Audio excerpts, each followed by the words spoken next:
Hello, everyone. Welcome to She Knows Arsenal. Make sure you guys get into the comment section and let me know how you guys are feeling on this amazing Friday morning/afternoon, wherever you're viewing in from.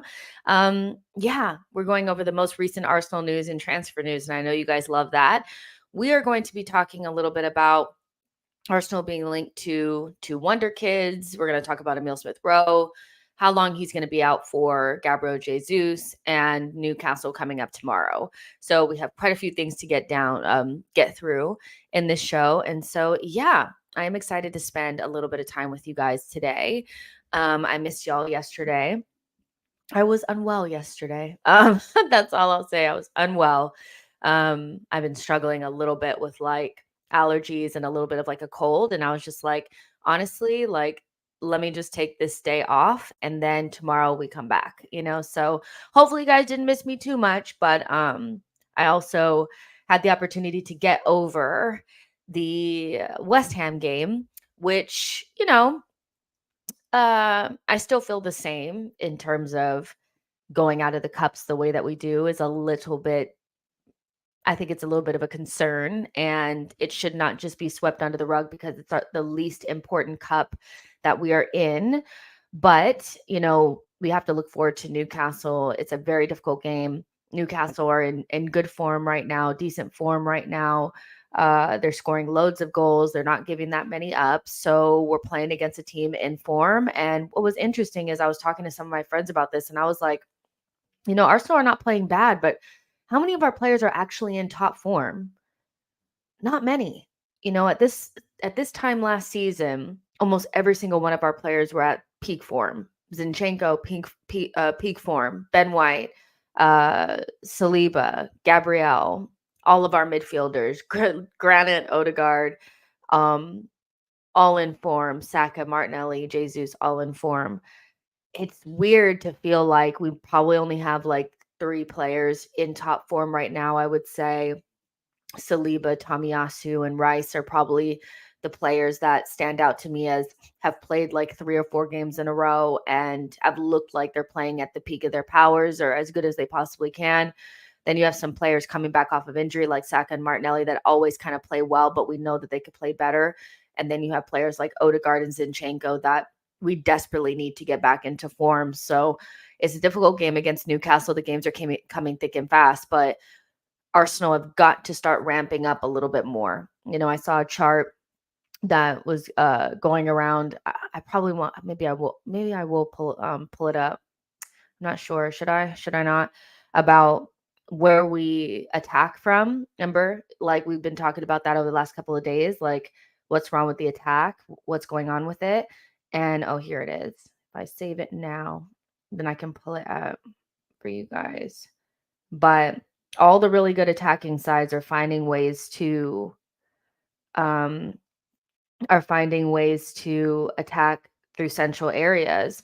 And Arsenal are only able to attack off of the right. They're struggling to find access in central areas. And so I do think, as simplistic as it sounds, until Arsenal figure out a way to get into zone 14, they're going to struggle to score goals. Maybe it sounds a little bit too simplistic. Um, and I don't know if that's because lack of a striker that can hold the ball up and really threaten through the middle, or if it's more of just a build up issue, not being able to go central, teams flooding central spaces. I mean, even though Man City also face a lot of deep blocks, they're still able to access central spaces. So something like this does stand out to me a little bit. I'm like, this is chances created, and Arsenal pretty much create. We're down at the bottom here. Um, we're down at the bottom of the chart here, and we create most of our chances, almost 50% of them, on the right-hand side. Seeing this visual, I wish we had this with James, because I think that this answers a lot of our problems, I think, because the better attacking sides, you look at like Manchester City, Tottenham, Brighton, Chelsea, and Liverpool and Newcastle, all of them seem to have the ability to access central spaces, at least at 34%. We're down at 22%. That's very there's no surprise why Odegaard and Saka are being double and triple teamed, because I think teams have just said flood the midfield and make sure that you have 2 players each on Saka and Odegaard, and pretty much Arsenal will not be able to score goals, and that's what it looks like. And so I don't know what you guys think about why is it so difficult for Arsenal to access these central spaces, but it does kind of feel like until we figure that out, we'll probably struggle to score goals and we'll struggle to get some of our better players in form. But yeah, I was thinking about that before. I was like, how many of our players are actually in good form? Not a lot of them. It's a miracle that we're as high as we are in the table, despite our players not being in great form. Blaze says, hello, everyone in the chat. And Jess, how are you doing? I'm great. I really cannot complain. I feel a lot better than I did yesterday. So yeah, I'm happy to be here. Ivy says, hi, Jess. Hope you're well. I am. Thank you so much. I hope you're well too. World Boss says, happy time has arrived. World Boss says, even Jess needs to be rested sometimes. Yeah, sometimes I need a day off. Just sometimes I need a day off because this weekend is going to be a lot. And I want to be in peak form, for the Newcastle game. Crispy says, nah, we're good. Just kidding. um, and Blaze says, the only players that are in form right now are Gabriel, Saliba, White, Rice, and Saka. I think Tomiyasu is also in form. I think you have to throw him in there. I know he's not a starter, but whether he comes off of the bench or whether he is starting from the beginning, he seems to be a player that we need to capitalize on his form. I think sometimes we have some of our squad players come into form, and instead of Arteta continuing to play them, he kind of misses that period of time. I've seen Vieira come into form, not get consistent playing time. Trossard come into form, not get consistent playing time. So I would like to see Tomiyasu played more in this period, not only because I think Zinchenko is not in great form, but Tomiyasu is playing very well right now. Saliba, Rice, Saka, White was a little off, I think, against West Ham, but who wasn't? Who wasn't? Charlie says, City have a focal point number 9. We don't have a focal 9. That's the reason why we can't make anything down the middle. And we play a system that route 1, no flexibility. I mean, we didn't really have when you say a focal point, you mean somebody that you can pass the ball into their feet, like we did with Gabriel Jesus. I thought Jesus would come deeper last season and would try to get involved in central areas and create from there. But I'm not sure it's just as simple as that. We are just only building out through the sides. And I would say everybody that I'm not a tactical mind, so I just kind of speak from the dome and what I'm seeing. And sometimes it's easier for me to even understand from people that really understand tactics. And a TIFO video came out 2 days ago that explained, it said, are Arsenal worse? And they were saying Arsenal are different, but they made a big point, saying that Arsenal just do not attack through the middle. They only go up the sides. And that's just not something the best teams figure out ways to attack through the middle. So if Arsenal continue to avoid central spaces, we're never going to win. We're never going to do anything, even if teams are trying to stop you from coming central, you have to have players that are comfortable receiving under pressure in those situations. We don't really have that. Maybe Timber was meant to do that. Thomas Partey could probably do that. But right now, we just don't have midfielders that can receive it under pressure, turn and go. And so I think teams understand, stop them from going central and they'll go up the sides and we'll stop them. That really stood out to me. And so, going into the Newcastle game, one of the most potent, and they're top of the table for expected points. Newcastle are a good side. They're coming off of a very good game against Manchester United where they went in. They're going to the next round of the Carabao Cup. So they've played midweek. They played much better than we did. They had a very rotated squad, by the way, as well. They didn't even start with half of their starters. So it is possible to still get to the next round with a rotated squad. But they're in a good period, and we're in I think before the West Ham game, we probably were feeling like we were in a good space, but I think that has kind of made me feel a little bit are we going to go into this game and be good enough? Now, we know that we're going to play our starters, but even our starters looked really poor against Chelsea away from home.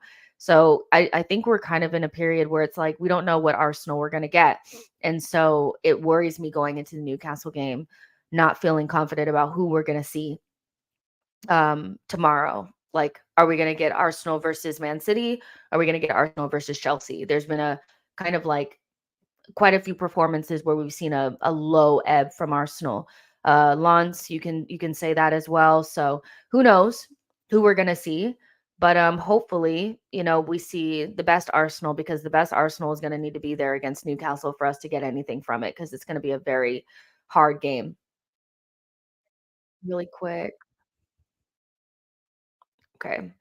Hopefully the internet will come back and look a little bit better, you guys. I can see that it's telling me my connection is not that great, so hopefully it gets better in a second. But let's go ahead and get started with some of the transfer rumors. Arsenal have been linked to two wonder kids, so we'll go over both. Benjamin Sesko has been linked to Arsenal. 20-year-old striker playing for RB Leipzig. Um, he came from RB Salzburg. Like, I mean, let's be real, everybody. Like, that's the flow. You go from Salzburg to RB Leipzig. He's 20 years old. Um, he's like 6'4", so he's like like a big traditional like number 9 type striker. He has 2 goals in their cup competition, the DFB Pokal, 3 goals in the Bundesliga, and 1 goal in the Champions League in 3 matches. So he's not really a traditional, like, he's not a starter, I don't think, for Leipzig, and he just got there this season. So they're probably betting him in slowly. But Arsenal are said to be really interested in Benjamin Sesko and feel like they can win the race for him.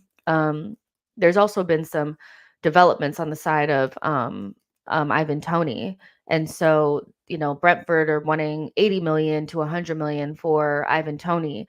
And they've already said that Tony is willing to wait until the summer. He's willing to stay at Brentford. And so I don't think Brentford are prepared to allow Tony to go for the 50, 60 million that we had spoke about before, which makes a lot of sense, because if they're going to lose one of their best players in January, they should ask for a fee that's going to make it worth them probably finishing on the bottom part of the table. We've seen that Brentford haven't looked themselves since Tony has left, or Tony has not been available. And so it's Brentford have every right to ask for 80 to 100 million for Ivan Tony. That's what he's worth to them. What his market value is and what he's worth to them are two completely different things. Um, so it's like, if we felt like we needed to sell William Saliba, for us, he's basically priceless. We would ask for 150 million, right? Because that's what he's worth to us. But his market value is probably somewhere around 80. You know what I mean? So Brentford are well within their right to ask for this money, because they'll be losing one of their best players in January, and other players have went for similar fees. That being said, that kind of fee would turn me off of getting somebody like Ivan Toney, because I think his market value is closer, or the value that Arsenal should probably be going after is 50 to 60 million. He becomes a lot less attractive of an option at that fee, because you're going to have to replace him sooner than you would a player that's a lot younger. You know what I mean? Like, it's not like he's the perfect option. I think the perfect option, you'd want to pay 100 million for that player, for somebody that you have. Like, when you look at the pros and cons, there are some cons there, some obvious cons there. Then, it starts to look like, okay, do we really want this player? So they're trying to make him less attractive to snap up in January, which I understand. And for them to lose him in January, they want it to be attractive. And if Brighton were asking for this type of fee, nobody would bat an eyelid. The fact that people are looking at Brentford crazy, I'm like, look at the fees that Brighton have gotten. Why would Brentford ask for anything less than that? So Ivan Toney may just end up being off the table for January and beyond because of the fee that Brentford are asking for. Whatever, that happens. So now Arsenal are linked to Benjamin Sesko, and Arsenal are lining up a move for the 20-year-old forward, and are understood to have sent scouts to monitor him this season. RB Leipzig values Sesko at just 40 million, with Arsenal confident they can win any race to secure his services. Um, we spoke about Jimenez the other day too, as a potential option. He's 22. He's a little bit older, and he's showing more of prolific scoring, albeit not in a top 5 league, but he's showing more of like that prolific scoring, that people are looking for, that clinical finishing that I think people really want from a number 9. With Sesko, it's a little bit different because he has the profile of a Golden Boot winning striker, 6'4", fast, basically like the Holland factor, but I think he has a little bit more roundness to his game. The only thing is that he's a project. Like Benjamin Sesko to me is a project. Like he's somebody that's going to need development. That's fine for a player to come in and need development, but we have quite a few projects that we already have going on right now, and we have a striker that we're not sure that we can rely upon in Gabriel Jesus. So does Arteta have the capacity to develop a striker, that potentially would have to play more minutes than we would want early on? Not sure. Um, we've never seen Arteta buy a striker like this, so it'd be interesting to see how he develops this. Like this, he would have to become a 20-25 goal season striker, Sesko. Like he cannot be like Gabriel Jesus. It just doesn't make sense. So can Arteta develop him into that? That would be interesting. Arteta seems to do really well with wingers. He tends to do very good with defenders. His development of midfielders and like forwards or like just strikers, that's what we haven't really seen that, I don't think. So it'd be interesting to see. Like I said, he's 6'4", right-footed, 20 years old. His strengths are said to be athleticism, ball striking. He can use both feet, positional discipline, speed, flair, and pressing. His development areas are heading and creativity. So that's all out there on the interwebs if you guys want to look that up, because there's tons of scouting reports on him. They think he's the next big thing. Everybody's looking for the next Holland. So whether they think it's Hoyland or Sesko or whatever, everybody's looking for that guy.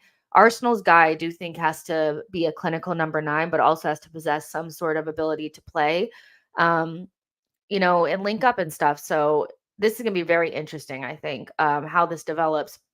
I anticipate him being the backup option to Tony. That's what it feels like to me. So let's see.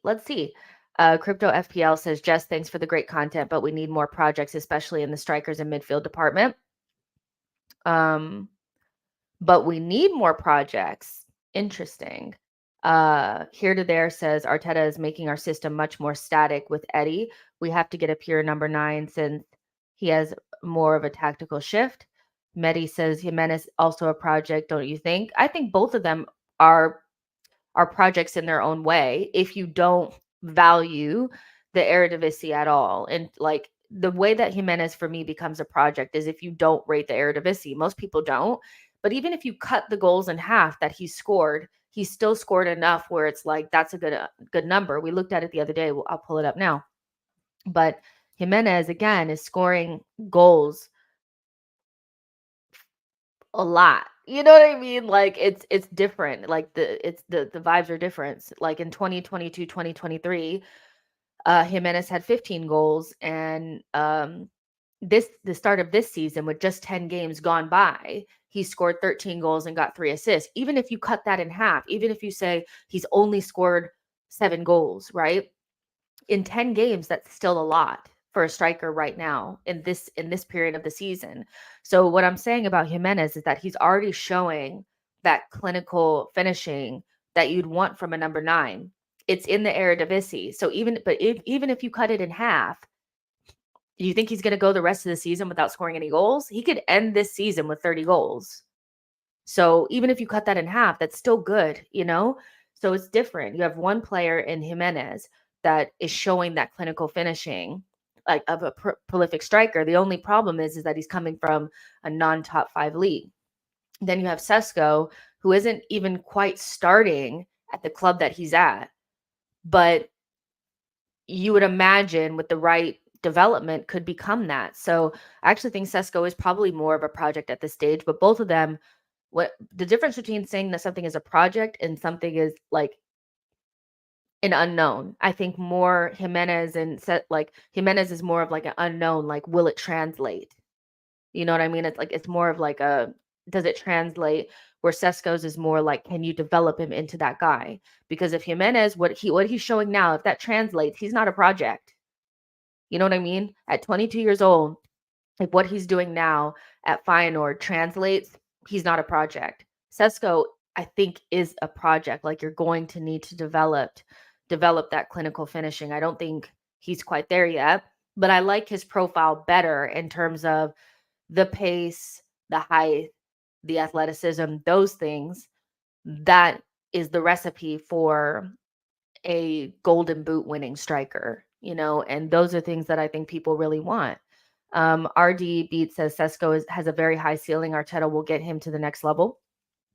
Marco says, I'd like to see Ferguson compared to those guys.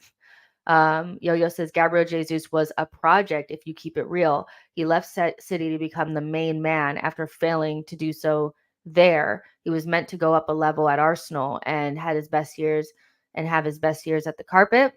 That's an interesting point as well. RD Beat says we need to get him now before he starts hitting. That's another really good point, I think, as well, is being willing to take a risk on a player before they become a guy that we can't afford. The last thing you want is for Sesko to go to, it won't happen, but let's say Brentford, let's just play a game. Like, let's say Brentford sell Tony to Chelsea or something like that. And they decide to bring in Sesko as his replacement for like 40 million. The next time Brentford decide to sell him, he's going to cost double, triple that. So sometimes it is worth getting the player before they go to Brentford, before they go to Brighton, before they go to whatever team, before they go to Borussia Dortmund, and you develop them because you have the time to do so and you believe in the profile of the player and your ability to develop them into a world-class player. That's worth it sometimes. 40 million for Sesko, for me, is better money, is better value than a lot of the other players that we've been speaking about. You just have to be, I think, very confident that you're going to get that out of this player, right? So there's something to be said for getting players before they become that guy. And really, if you're going to spend 100 million on a striker, it needs to be Victor Osimhen. That's how I really feel. If you're going to spend 100 million, you got to get the guy that's going to immediately take you to the next level, doesn't need any development.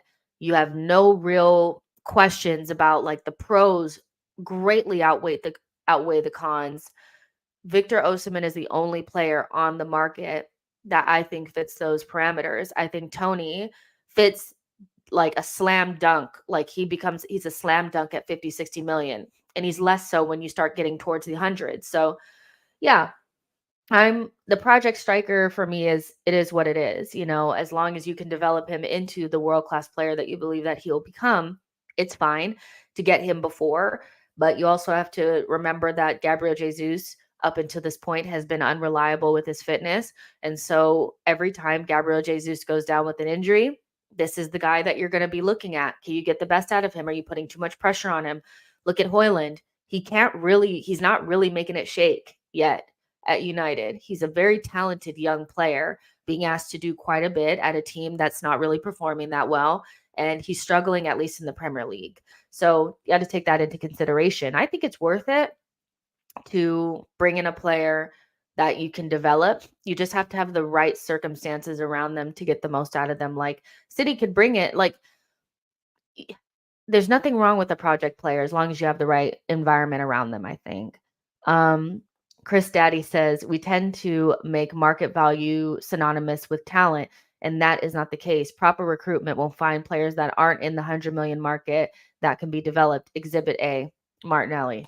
And I hear that 110%. Like, I think recruitment and scouting is really important because it can help you save millions and millions and millions. I think some of the best signings that we've had have been signings that are so under the value, like Martinelli and Saliba. Saliba at 27 million is a freaking steal. That's excellent recruitment. Martinelli as well for like 6 million. So it's, for me, I'm not that concerned about, like, if we get the project signing, that's great because you can develop them into 100 million pound players. You can do that. It happens. But you have to be able to develop them into that. And that's the key to me with everything. You can't buy Sesko for 40 million and just let him rot on the bench. You got to play him. You got to really, like, be able to make him into that guy. It's not just going to happen overnight. Here to There says, Jess, what if we get Sesko, but Arteta isn't playing him and Eddie is still over him in the pecking order? I think that is possible. well, then don't get him. Again, like I was just saying, you can't get a project player and then not play them. You have to be willing to play the player through like the bumps in the road. I think sometimes, like with players that we brought in that are projects that aren't quite the finished article just yet, like Kivior, Vieira, those two stick out in my mind the most. That what happens is they have 1 or 2 games where they're not perfect, and then we put them back on the shelf, and then we don't see them for a while. I think you have to give players runs of games, like even Emil Smith Rowe, who I get that he has his injury issues, but there's a period of time where we could have used him and given him 3 or 4 games in a row, just like we gave Kai Havertz. Players need that. So if you're just going to play Gabriel Jesus and Jesus gets injured, then play Eddie and leave Sesko on the bench, don't get him. Because the only way he's going to become a world-class striker is if you're putting him out there. But you have to know the balance between, I think, throwing them to the fire and exposing them in a situation where, they'll never thrive, but also like making sure that they just don't rot on the bench. Finding that balance is really hard. And that's why it's easier to bring in players like Sesko and these guys and throw them into Brighton or Brentford or something like that, because the pressure isn't there. Coming to Arsenal, people are going to expect you to become Thierry Henry. They're going to expect you to become Van Persie. They're going to expect you to become Bergkamp. They're going to expect you to become Ian Wright. So that's the only reason why project signings, I think, are difficult at bigger clubs, because the pressure is there. But if Arteta is the manager that we think he is, he could bring in a Sesko and make it work, but you can't have him playing under Eddie. Like, you have to move Eddie on. You have to. Makub says, the only way for Arsenal to sell Eddie is for Arteta to be sacked. I'd go for De Zerbi for Brighton. Marco says, I like all the strikers we're linked with, but we won't get any striker in January. We probably, I can't really see us bringing in anybody in January unless somebody goes. And the obvious player is there to move on in January to a mid-table or lower level Premier League club that needs a striker. They'll need goals. And, look at the way Eddie played against Sheffield. He could score loads of goals against those types of teams. If you threw him into a Brentford, you threw him into Crystal Palace, one of these types of teams, he would do just fine at those types of places. But as long as Arteta is totally enamored with the guy, he's not going anywhere. And so without being able to recoup that fee and open up that spot, it's going to be very difficult to bring in a striker. But Arsenal do want a striker. I just don't think it's going to happen in January. I think Arsenal are going to try to deal with what they have. I think they're going to be very patient with the injured players that they have right now, and Thomas Partey and Emil and Jesus. And whether that works out for us or not is yet to be seen. Whether that works out for us, we don't know. Nostradamus says, I can hear the American fan base now. Let's go, Sesko. Let's go, Sesko. I'm on it. C. Walter says, didn't Osimhen say, or not, Ornstein say there's nothing happening in Jan? He's basically intimated that, like he said it again yesterday, that he doesn't believe that anything has changed in Arsenal's stance on January, but we'll have to see, because it'll depend on money and injuries and things like that. So Jeffrey says, Jess, you made a very crucial point. I want players to peak at the most crucial time, the run-in, once we are right at the top, either leading or a point or two max adrift, then I am good. Yeah, we've spoken about that quite a bit, about, peaking at the right time. And no, like I think, do I think that we are on purposely not playing at our peak, or it's happening because we have players that are injured and we're just not playing as well as a team? I don't know that Arteta has planned for our attacking game to fall off of a cliff, if that makes sense. Like, maybe we are trying to play different players, because another thing that they said in the Tifo video is that Arsenal don't have any consistency in their buildup because we don't have consistent lineups. We have tried so many different players in so many different positions. We haven't been able to field the same midfield for 3 or 4 games in a row. And so that is hurting our buildup and our ability to build those connections and things like that. So maybe Arteta has planned to use more of his players at the early part of the season before we get to the run in, so that if we have to use them, they're not so outside of the squad that it's not like bringing Kivior in from the darkness, But do I think that Arteta has planned for like more than half of our players to be out of form and for our attacking game to have fallen off of the cliff? No, I don't. So I think it's a little bit of we're just not playing as good as we did last season, and maybe a little bit of this is planned. But we do need to peak at the right time. Um, Here to there says Arteta is not that clever. He just hasn't got the mix right yet. That's kind of what I think too. So yeah, I think Sesko is probably like a backup option to Tony or somebody that we're looking at. If we don't get Tony in January, I don't want him in the summer. I'd rather go for Sesko in the summer because the need for a ready-made striker for me will have went. When we get to the summer, it's more about getting the best possible option for you. I think without thinking about a season or anything in the summer, I feel like the best option for Arsenal is probably somebody that we feel like can become a world-class striker. And that's probably Benjamin Sesko at 20 years old. He has all the makings of a world-class striker. In January, when you're looking for somebody that's going to help you over the line, that's Tony. If we've already missed that, I don't want to spend 100 million on Ivan Tony. I don't, so there you go. There's 150 of you guys in here. Make sure you guys like the video and subscribe to the channel. Samuel says, I think our main target in January should be a midfielder who plays in 8. If don't do that, we ain't going to do what we're hoping to do, which is win something. So let's talk a little bit about midfield, because the next player that I want to talk about is Arthur Vermeeren. He plays for Royal Antwerp. I'm pretty sure that's what it is. I just looked it up, but I had a brain fart. Yep. Yeah, that's where he plays. Yep. We've been linked to him. He is an 18-year-old midfielder, Belgian midfielder. That will give you guys nightmares because we know we've signed a Belgian midfielder before and it did not work out.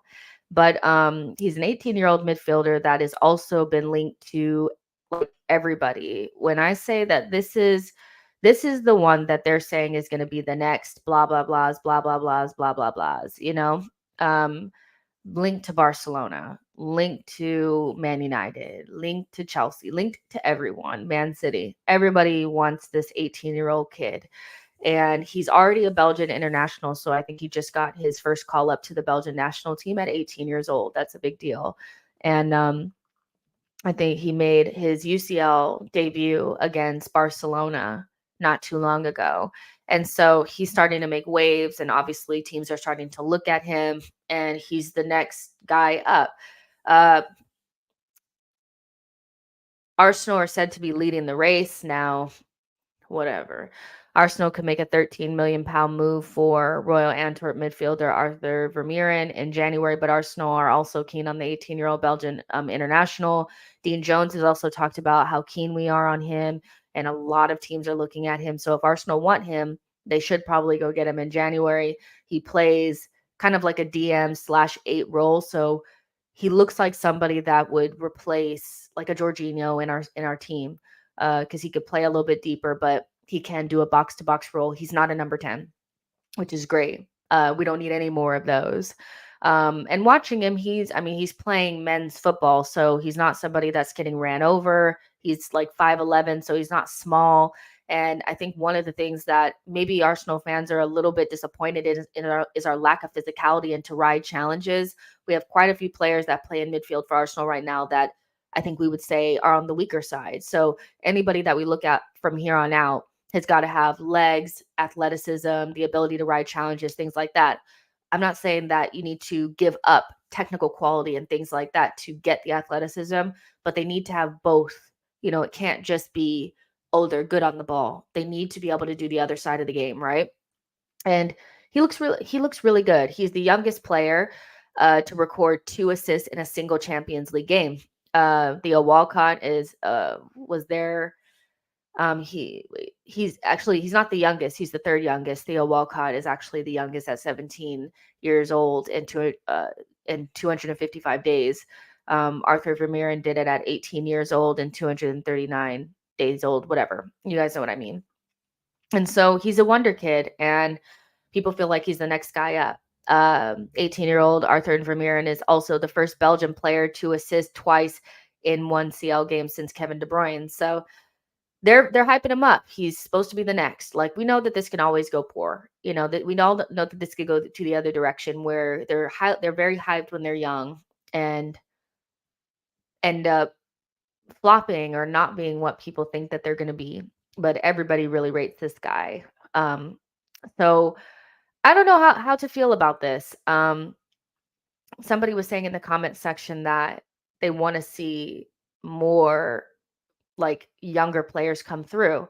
I also feel like we need to future proof our team with players like this, and we could either loan them out or have them in the team, but they develop, and then in the next 2 or 3 years they take somebody else's spot.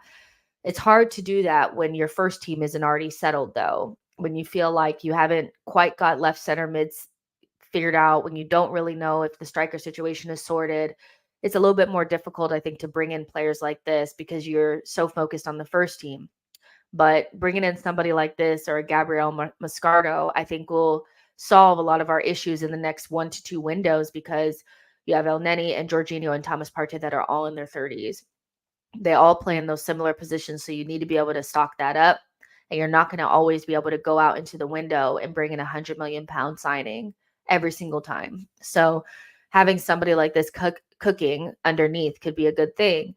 You're going to have to fight like the best teams in the world for him, though. So if Arsenal want him, they have to be serious, you know. And I haven't seen us to I haven't seen us so far as a club prioritize bringing in young players that are going to develop. The only young player that we brought in to develop, is like Marquinhos, and he's not good enough. So I would love to see Arsenal do more of this, but I just don't think that it's a priority for us. And so I'm not sure whether or not Arsenal will try to pull this off. If we want him, we'll get him in January. That's the only time you're going to get an opportunity, I think. Arsenal are reportedly closing in on a January signing of Royal Antwerp's Arthur Vermeeren, and Arteta and co can get their hands on the Belgian midfielder for a ridiculously low fee. So, yeah, we're linked. Depending on what you believe, we're anywhere from linked to getting him in January. I always take these with a grain of salt because you never really know what's going to happen. But he looks the business, and he looks like a profile that we probably need. Just a freaking midfielder, not a number 10. But I wonder what you guys are thinking. So I'm going to read your guys' comments now. Nasei says, the hidden gems are out there. We just have to find them. City and Alvarez, great business for 14 million, and he has a resale value. But the key is they are playing him, and he is developing. We need to do the similar. Boy says Patino, Noweri, and Lewis Skelly are all the same as Vermeeren. Recklin Dice says, moving back on Sesko, I prefer him to Tony 100%. Chosen One says, Jess, do you rate Eze? I do. I think he's fantastic, and he's probably not extremely expensive to go and get, but he's probably staying at Palace for at least another year or two. Eze is about to sign another contract, so he'll probably fight for a lower release clause, but it probably won't be anything cheap. And so I think unless we're willing to, like, the thing about Eze is he's such a good player. I think we need to sell Emile Smith Rowe first. I think they're quite similar, and they play similar positions. So I don't see us spending 70, 80 million on Eze in the next window or so. I think we'll try to make Emile Smith Rowe work. And if and when he doesn't work, then we'll go get somebody cheaper. P-Way says, not interested in Ivan Toney, to be honest. Yo-Yo says, if he signed in January, then he would probably be loaned back at the tender age, already playing weekly. I would not mind that. I have no problem buying a player and then loaning them back to the side that they're at, because then they get the ability to develop, but you already have them secured. So that's not a big deal to me. I think Barcelona are doing that with Victor Roque, and Endrick is also doing that for Real Madrid. Like, it's not something that Arsenal should be afraid to do. We do not set up the team to have players coming through at a consistent basis. Like, we are very much so only focused on like one thing. Like, other clubs around Europe, you see this all the time. Like, they're buying these young like wonder kids and these very like um elusive talents, and like allowing them to be loaned out or develop at the club that they were already at, and then they bring them in later on. Arsenal can't walk and chew gum at the same time. When we're looking at a window, we're looking at the window right now with players that we're going to use right this second. And it's annoying because I feel like we could save ourselves so much money if we just buy good talent and like hidden gems. Not every single one has to be it, but we're kind of like a one trick pony right now. If it's not Premier League proven or an obvious talent in Europe, we're not even looking at him. Here to there says Arteta hasn't really brought in any young players through like Klopp, Pep, or Unai, but Arteta needs to worry about the 8 and the 9 now. He needs to win now. So there's going to be life like beyond this. Like, I don't think we have to only focus on one thing. Again, you can I think elite clubs can walk and chew gum at the same time. They can develop the first team and bring in players for the first team, but also look down the road and say, what can we look at in Europe that's going to be like probably like the biggest talent in their position, that we could allow them to be loaned out or whatever and have them arrive in the first team at a later date.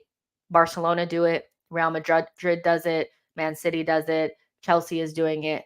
Why can't Arsenal do it? Why can't they focus on the first team but also look down the road? You Arsenal are so focused on only one thing. They can only do one thing at a time.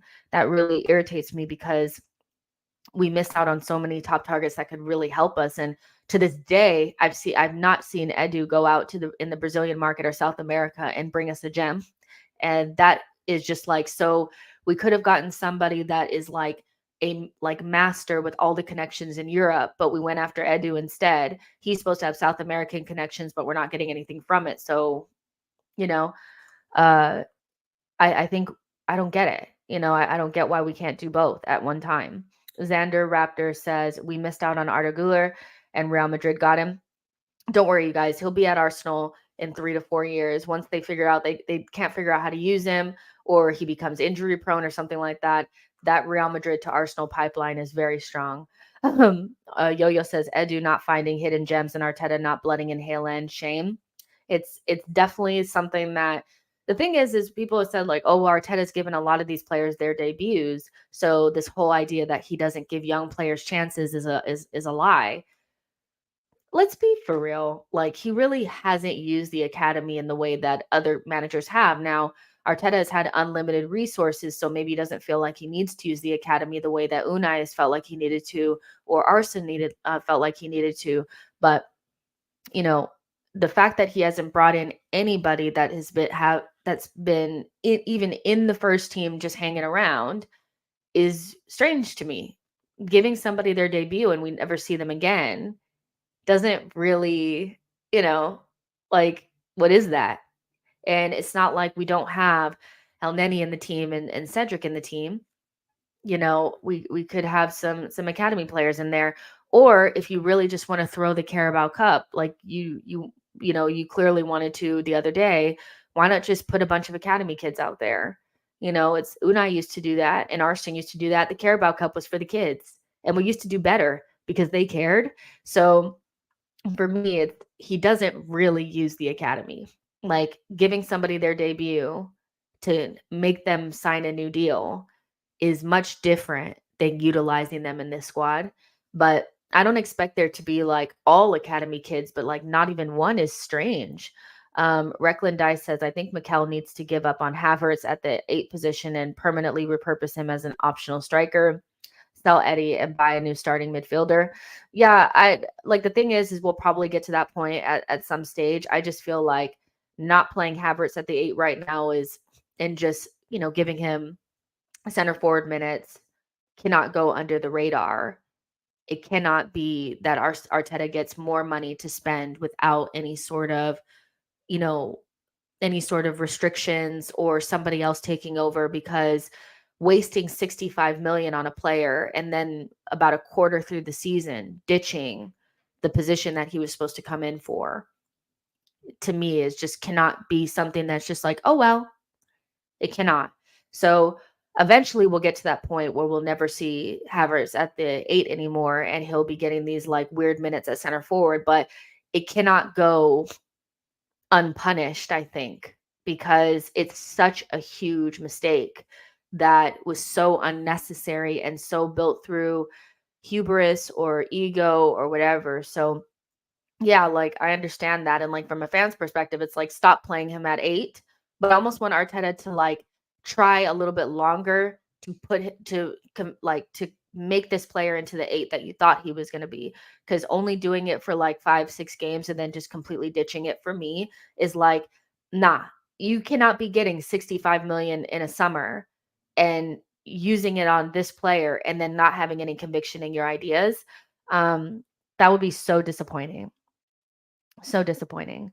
Blaze says, we did something with Saliba. We did the same thing with Saliba, but it was under Emery. Arsenal buy him and loan him out at Saint Etienne. Yeah, we did.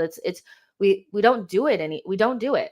We don't do it. It's not a part of the recruitment strategy anymore. It's just buy players from the Premier League or obvious players from Europe, and that's it. We don't really do anything else. Nuances of Faith says definitely was hubris. Havertz wasn't even playing well at Chelsea. C. Walder says 15 minutes at the beginning of the West Ham game, I was like, what the hell is this? Havertz is actually playing, looking good, looking like he cares. First 15 minutes and he dropped off. I've never seen anything like that. Start off really well and then just drop off the way he did halfway through the half. That was crazy. World Boss says, I'm starting to think Mikel does not like our academy. I don't know if he does not like our academy. I just don't know if anybody at Arsenal has the ability to walk and chew gum at the same time. I think we can only do one thing at a time, if that makes sense. Like, I don't think Arteta can develop Havertz, or make him into a midfielder, keep all of our top players on form, figure out how to rotate the squad in Champions League, and then also have academy players that he's developing at the same time. As you can't, deal with the first team, try to get them players for the first team, an 8 and a striker, and also go to Brazil and find the gems and bring them in. Nobody can do multiple things at a time. I think we're very much so like we have to focus on one thing at a time, and that slows down our progression, where other teams, our rivals, are able to do like 6 things at a time. And so, they get a greater result in a smaller period of time. We take a very long time to do things that I feel like other people can do a lot quicker. But yeah, I'm not saying that Noweri and these guys have to play a lot of minutes. That's not what I'm saying. I'm not saying that they have to even be a part of the first team every single week or anything like that. I just think it's strange that 4 years under Mikel, he hasn't really brought in anyone. I find that strange, even just one, because Saka, Emile Smith Rowe, they were already in the team. So that's all I'm saying. Not saying they have to start. And I think there's already probably people in the comment section that are like, oh, you guys want these players to play tons of minutes, but if we lose with them in the team, that's not what I'm saying. And I've never said that, not even once. I'm saying it's strange that he hasn't brought not a single one through, not even to sit on the bench. Mdu says, play Odegaard at left 8 and Trossard as the right 8. It'll give us more attacking balance and threat. Arteta doesn't like Trossard. Blaze says, I don't want Noweri to make his debut for Arsenal this or next season. If he makes a mistake, our fan base is toxic. We'll be bullied. Him at social media, our fan base are very reactionary. Sure. Do you really believe that if he makes a debut and he doesn't play well, that they'll bully him? I don't know. I think that's a little bit extreme. I think people actually are more understanding towards our Hale-end players and people that have come through our academy than outsiders. I don't think he'll get anywhere near the same level of criticism that like a Vieira has gotten or anything like that. I think people are very patient with Saka, even though when he doesn't play well. Emile Smith Rowe, he gets so much rope. So I don't really know if I agree with that. The idea that we shouldn't bring them into the team because if they make a mistake, the fans will be mad at them. It's Arsenal. If you don't play well, Arsenal fans will say it.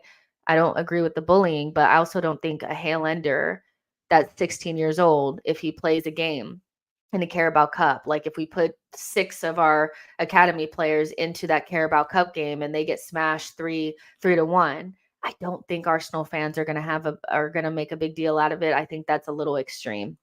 Um, this if they I don't want them to come out here because they'll get criticized. Nah, man. Nah, man.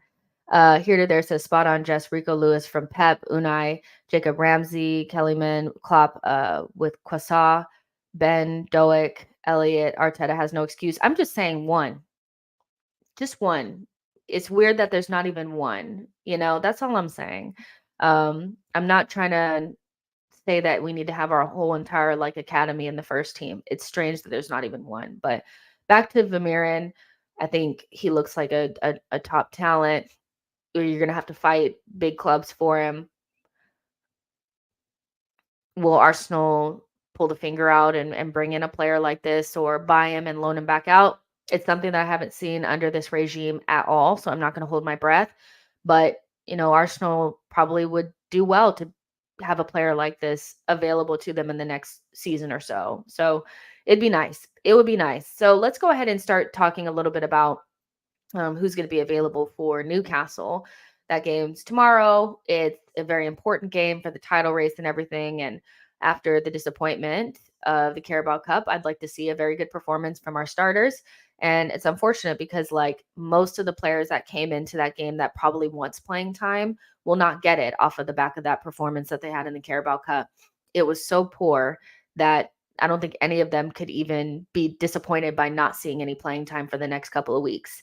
So Smith Rowe is out for weeks. That's what Mikel Arteta has said. And, some people are making really good points that like there's a difference between an injury prone player and a player that just has bad luck with injuries, right?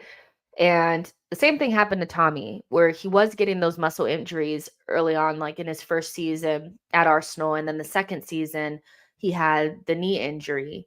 And that was like that's unlucky. A knee injury, that's unlucky. Um, but ultimately what you could say is that Tommy has been has found it difficult to be available for Arsenal since he's been here. I think Emile Smith Rowe probably falls in that same category. I think when he was going through his growing pains, that was really difficult for him. He had like a freak like shoulder injury, and then now a knee injury is not really. I don't think the knee injury is connected to the growth, the growing pains, because those were more like muscle injuries. That being said, he's having a difficult time being available for Arsenal. So even if he's not considered injury prone, he's still somebody that we've found it difficult to rely upon no matter what. And so this knee injury is really disappointing because I do think that Emile Smith Rowe was on the cusp of potentially making that left center mid position his own.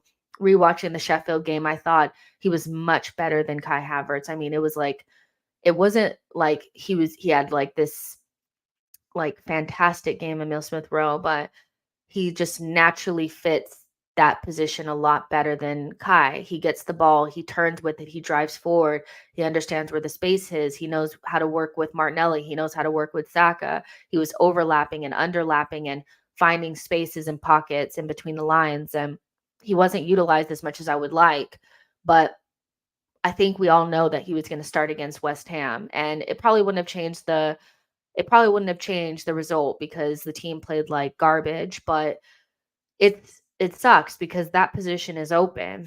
And as soon as somebody starts to look like they're going to nail that position down, they get an injury. Vieira, he got an injury during the Spurs game. He lost a little bit of form there. Emile Smith Rowe started to gain a little bit of form, and then now he's out. So it's really unfortunate.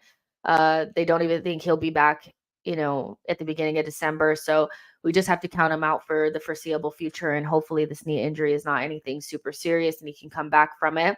But, whether or not this spells the end of Emile Smith Rowe's, career with Arsenal, I don't know.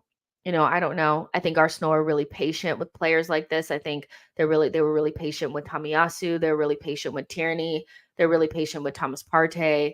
They're going to probably be patient with Emile Smith Rowe as well. They've waited this long. so might as well. And at this stage, the amount of injuries that he's had, I'm not even sure that he would recoup a decent fee. Like I don't think we should sell Emil Smith Rowe for anything less than 50 million, but can you see anybody like even putting in a 50 million pound bid? Probably not. He hasn't played enough football. So the time to sell Emil Smith Rowe was probably in the summer, but we didn't have that ability to do so. So now we probably have to wait a whole nother season. But I feel really bad for Emil because I do think that you could see that physically he was a lot better than he was the season prior. And it's so unfortunate that these players are getting like injuries in training now. Like it's not even like we see them get the injuries. They're getting them in training. Thomas Partey injured in training. So is Emil Smith Rowe. So I feel really bad for him, but you can't rely on him, and that's like the biggest thing. Social Join says pass Belgian talent, hard pass. Elliot says Edu only takes the trips back to Brazil for pleasure, barbecues, not for business. Um, that's funny. Lionite says, who is this gibberish? ESR has been a shadow since returning from his surgery. What is this gibberish?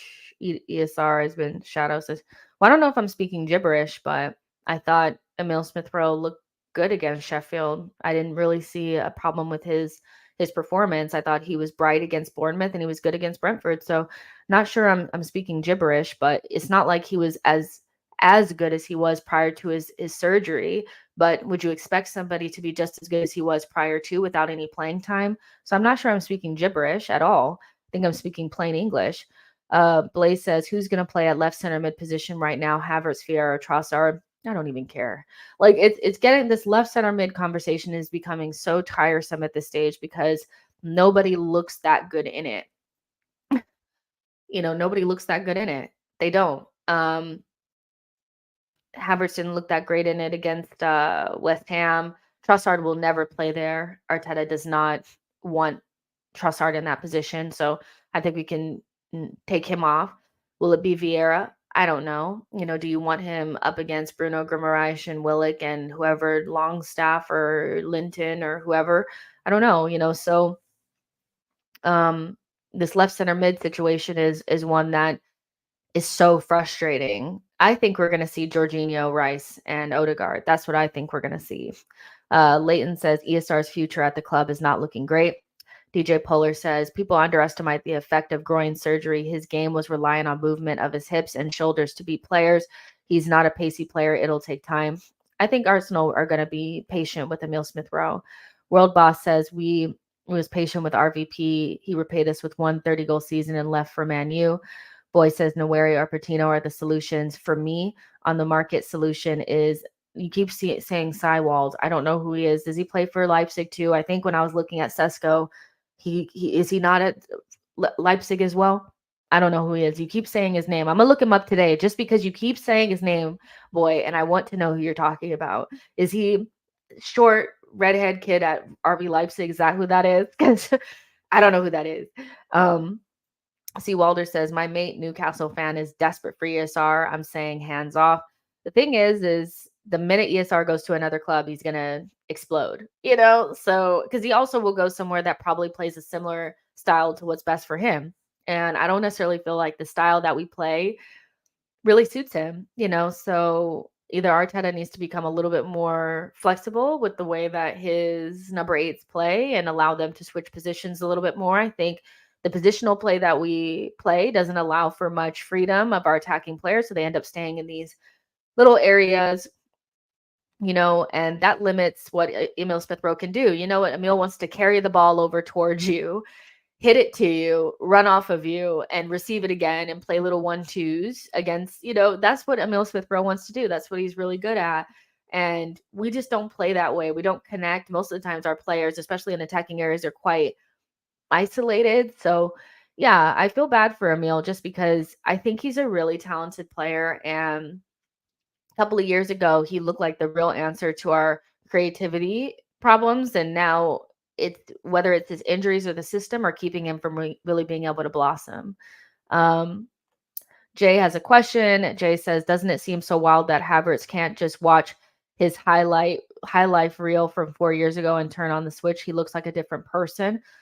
I mean, life will life you sometimes, Jay. I don't know, like, have you ever been through like a really low point in your life and questioned, if you're good at something, or, just been somewhere where you didn't really want to be, and it's difficult to just go come back into it. I agree with you. I think I'm looking at a completely different player when you look at the body language and the audacity and the confidence and the body language of the player that was playing at Leverkusen. It's so hard to see Havertz now and be like, is that even the same player? 3 years, tons of criticism, the step up to a big club and being just constantly, criticized. Well, I think will take the life out of you. So, Arsenal probably need to get him some therapy. I just don't think that mentally he's quite there. And I think it's going to take more than him just seeing clips of himself 3 years ago where everything was different. The environment was different. He was fresh. He was being touted as one of the best in the world. He was also 2 inches shorter. I think that's what really stood out to me watching his Leverkusen clips, is that he was like 6'1", 6'2". He's 6'4" now. So that's going to change a lot about the dynamics of how you play too. So he probably looks at those and says, who is that? So I don't think it's as easy as just looking at clips of yourself, but also Arsenal just did not need to bring in a player that needs this much time, and I like Havertz. Like, as soon as they put on the shirt, I tend to start liking them and wanting them to do well, obviously, because it's an Arsenal player. Watching him look alive and ready to play against West Ham, and for that to just dip off of a cliff after he had a couple of bad touches, I just was like, he just has no confidence whatsoever. And this is why I say, like, Arteta has the team, and then he has like little side projects inside of making the first team win games. He has to figure out Havertz. He has to manage all these injuries. He has a midfield crisis. He has to deal with the goalkeeper thing. Like, he has so many different, little side things going on within just trying to get results. And maybe Arteta just, he did not need to set himself up like this. He could have just bought somebody that naturally fits in that position, and that would have solved one of his problems. But he added another one to his schedule there, and so that's on him. But I don't even blame Havertz at this stage. Like, what is he meant to do? You know, Nikki says Havertz was industrious everywhere on the pitch against Hammers, but woeful in their box. His confidence in front of goal is shattered.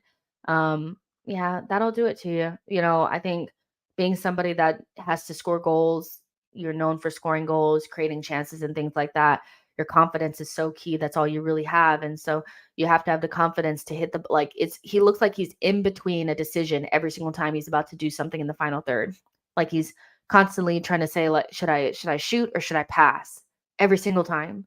And so when you do that, you end up with little, you know, trickle half pass cross shot that he has almost every single time. And so until he gets his confidence up, that I don't really think we're going to see anything from him. I think if we don't see anything in like January, February, I think we're in a lot of trouble. But it's not like he's going to a place where nobody's watching. He went from Chelsea, a really high pressure club to be at that's under a lot of stress, to Arsenal, that's not necessarily a stress-free place either. So, if he wanted to just kind of like be under the radar, he should have went back to Germany, I think. Here to there says Havertz grew 4 inches, lost his coordination. Just look how the difference in his gait, how he runs is totally different. Nuances of Fire says the criticism got to him. We're going to have to be very patient with him. Yeah, I agree. If anything's going to happen, it's not going to happen tomorrow. Yo-Yo says trying to keep faith with Kai, but it's clear that they wanted him to spend his time well advanced up the pitch without the Rice Timber pivot. We have to move on from the German Eidergud Janssen. If so much of what we were going to do this season was based upon Timber being there, I would hate to see what the team would look like if something happened to Rice, because having so much emphasis on one player being there for me is a flaw in a system. Like, I know systems don't usually look as good with certain players out of them. Every team will struggle without their best players in their system, but our system seems very like it's very dependent on maybe 4 or 5 players being there for it to even function. Saka, Odegaard, Zinchenko, those 3, if they're not there, it just doesn't work at all. And if whatever system he was trying to go to was so heavily reliant on Timber, it wasn't a great system anyway. So do something else. Do something else. DJ Polar says, difference is he won at Chelsea. He needs to win. Boy says there's more pressure at Arsenal than at Chelsea. Fact. Lioneye says choose between keeping Havertz or ESR. Havertz. I don't know if I want to answer that question. I don't know if you're, hopefully you're not really asking me. Such a hard question because if you just are like, who do I like more? I like Emil Smith Rowe more. He's been here longer, but it's not about who I like. It's about the circumstance and the context surrounding both players. ESR, I don't think has a natural place in this team. I've struggled to see how he's going to really, impose himself on that position. I think he was on his way maybe to doing so, but without seeing it for multiple games in a row, I just am like, is Arteta going to let him have the freedom to do what he does best? I'm not sure. Would it not be just better to cash in? I'm not sure. But Havertz hasn't done enough either for me to feel like I would not just want to package him up and send him somewhere. So that's a really difficult question to answer. Ricky says, do we have any money for January signings? I remember we signed Raya on loan because we couldn't spend FFP. I think we're skint, Ricky. I really do. I think we're skint. So I wouldn't expect too much. So yeah. Yo-Yo says, we've always been heavily reliant on certain players under Arteta. This isn't new. I won't forget how the fan base gave Arteta the excuse that we couldn't win games until ESR touched the pitch. So yeah, it's one of those where if the system was totally based on Timber being there and we look like we can't even pass through the middle or build up without that player, and we definitely cannot do anything without Zinchenko, and we definitely can't score goals without Saka, and we definitely can't do anything without Odegaard. It's not a very good system. It's just not, I think that's why certain players play to the end of no matter what state they're in. System might also be reliant upon Thomas Partey as well and his individual quality because he was able to do things on the ball that Arteta doesn't seem to be able to get out of other players, or like a lot of it was built upon Zinchenko, Partey, Odegaard, Saka, like right up the pitch. So he needs to figure it out. Like he really needs to figure that shit out because we don't look great attacking. If you guys are just joining, there's like 130 of you guys in here now. I showed this. I know this is kind of like away from Emil Smith Rowe, but we have a problem accessing central areas. I think you could see it with your eyeballs, but seeing it on here, all of our attacks, 50% of our attacks go up the right-hand side.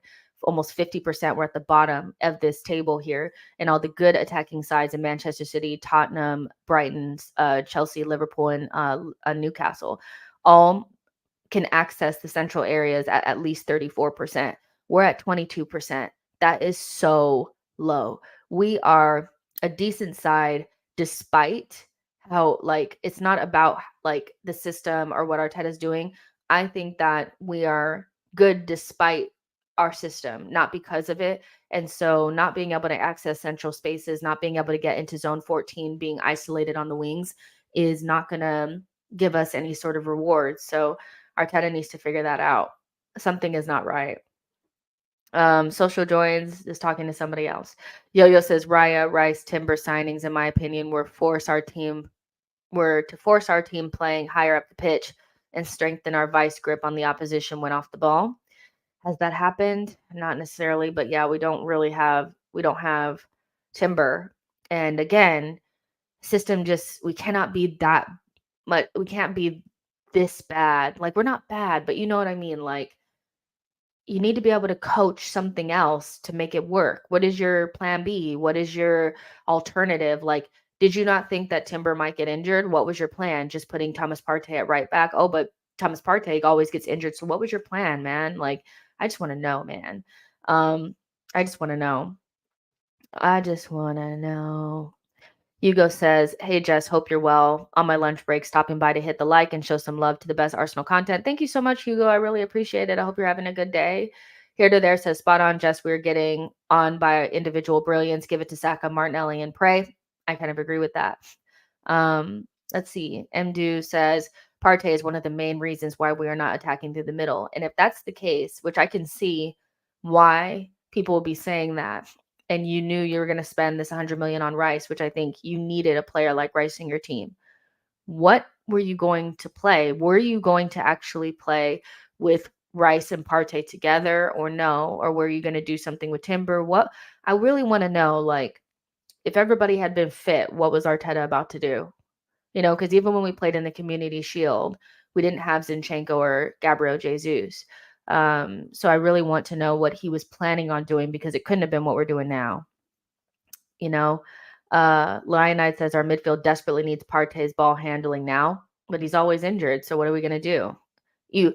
If we needed Partey in order for the system to work, then it was never going to work because he's never fit. And that's not even to like focus on Partey. That's Arteta.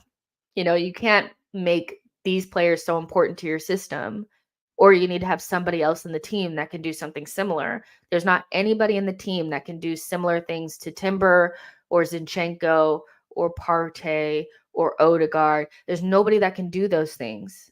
No one. So what were you going to do if they couldn't play? What was your plan? What was your plan? What was it?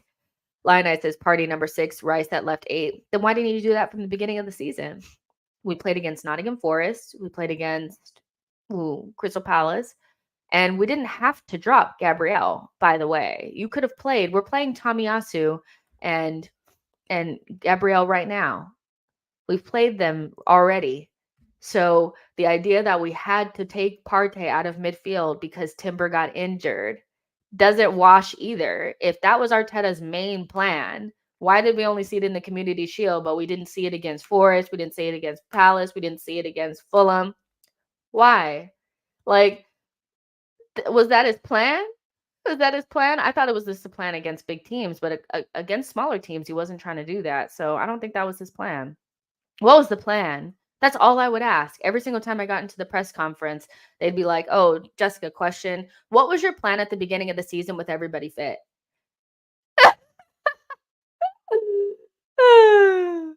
So yeah, Chris says, "Here's an idea. How about Mikel adjust his tactics a bit? Get the best out of what he has. We keep doing the same stuff, even it doesn't work." Yo-Yo says, "Rice Timber was the plan. Zen Party were last season's pivot. Arteta clearly wanted to replace 2 players who were dominant on the ball with players who were more defensively secure." Well, you don't even have last season's pivot anymore. So there you go. Boy says, play any right footer at left center mid and stop with the Zinchenko inverting. It's just that simple. I just want to know. That's all I wanted to know. So yeah. Emil Smith Rowe out for weeks. There's no return date for Gabriel Jesus either. Arteta's being very careful with that. You know, he has some sort of hamstring issue, and so he's going to be out for quite a bit of time. His camp is saying at the beginning of December, but he will not be rushed back. We may not see him until the first of the year, y'all. So that is a huge blow because, again, just like Emil Smith Rowe, as soon as he started hitting a little bit of form, he's out again. And we know with Eddie hasn't scored an away goal in like 17 games for Arsenal. When I saw that stat, I choked. I was like, how is that possible? How have you not scored away from home? How is that? Like, that makes no sense. So we're in a situation, y'all, and this is where Arteta has to figure out the best case scenario. I don't think Eddie is our best option every single game. I actually don't think he's ever our best option unless we're playing against, like you're saying, like a Sheffield or something, because they're so bad. Like, Eddie just does not give us much.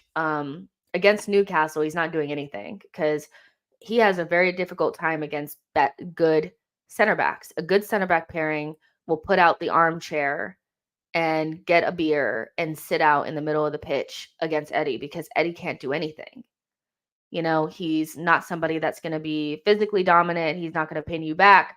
He's not going to hold the ball up. He's just going to, he really struggled against West Ham center backs, and they're not even really that good. So it's basically not like, it's like not having anybody.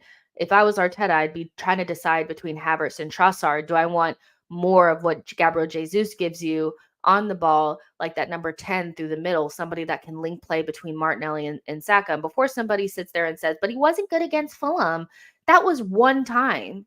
Did we conveniently forget that Trossard was good at center forward when Gabriel Jesus was out? Once the Eddie magic disappeared, like it always does, he has about 2 or 3 games where he plays well, and then we start struggling again to link play in the midfield, like in the forward line. It like everything just goes away. Eddie does not connect with Martinelli. He doesn't do anything up there because he needs to be fed, right? So once Trossard came in through the middle, there was a period of time last season where we played really well. I won't forget it. I won't forget it, because people keep telling me that because he was not good against Fulham, that means he should never play center forward again, as if he didn't play well last season in that position from the beginning. So whatever. I'd be choosing between Trossard and Havertz. Do I want more of what Gabriel Jesus gives me? I know I'm not going to have a physical threat. I know I'm not going to have somebody that can hold the ball up, but it's somebody that can get the ball and at least link play between Martinelli and Saka, has a little creativity. And you know what? If the ball falls to him in the box, he's probably going to put it in the back of the net. He's probably, beyond Saka and Martinelli, our most clinical finisher. So do I want that? Or do I want somebody I can kick the ball up to in Havertz, and at least he can hold it up against 2 big center backs? I would not even consider Eddie in tomorrow's game. I would not even consider it. The next time Eddie would play is against Burnley. That's, because that's his level, at home against Burnley, So that's what I'd be considering. But knowing Mikel Arteta, Eddie is going to start tomorrow, and it's going to be frustrating, and it's going to be basically like having a big black hole at center forward, because he's not going to do anything. He doesn't ever do anything away from home against any decent side. So it's going to be long, y'all. It's going to be long. Hugo says, get the likes to 100 people. Make sure you guys like the video. Yo-Yo says, every time I see Kai play in the 9, I cry silently about this past squandered transfer window. Yeah. Jay says, Martinelli as the 9, please. Arteta doesn't like Martinelli at the 9. He's said it so many times, and he just never reverts to it. And he did it once, and then I think he was like, I'm never going to do it again. Once he does it once, if he already has an idea in his head that something doesn't work, then he does it once and it doesn't work. He never goes back to it. Instead of saying, you know what, it may need a couple more games, he just disbands it altogether. That's why if he ever played Zinchenko in midfield and Zinchenko was not perfect on the first time, we would never see it again. That's how Arteta is. You can always tell when he doesn't really want to do something, but then he does it. If it's not perfect right then, he'll never do it again. Martinelli played center forward for Arteta once. It wasn't perfect. He never did it again. So Martinelli at the 9, never going to happen. Never going to happen. He also said Emile Smith Rowe wouldn't play on the wings anymore. So once he has it made up in his mind that something doesn't work, whatever. Nikki says Nelly smash leads away through the middle. Hitter there says Arteta likes Martinelli on the wing for his defensive work rate. Boy says, yes, Jay, with Trossard at 11. Tulane says Kai is the obvious choice in the 9 position. It's obvious, but the only thing about Kai at the 9 is he's not going to score any goals. So the only reason why people want him at the 9 is because he can hold the ball up. He's not going to do the other part of the job that's important. If it falls to him and he has the opportunity to just put it in the back of the net, he's not going to do it. So I hear you guys on the, okay, when we kick it long, he's going to be able to hold the ball up. But I still probably feel like Trossard, if it falls to him, he's going to score, where Kai is not going to score. So we only really want him up there to hold the ball up. That's pretty much it. Like he's not going to score. He has no choice. He has no chance. Like it's just, he's so like, no, like he's not against Newcastle, a high pressure game away from home, child, please. Come on now. Yo-Yo says, people lambast Leo about his Fulham game, but I remember him serving up a lot of chances for Martinelli and Saka and Kai to waste.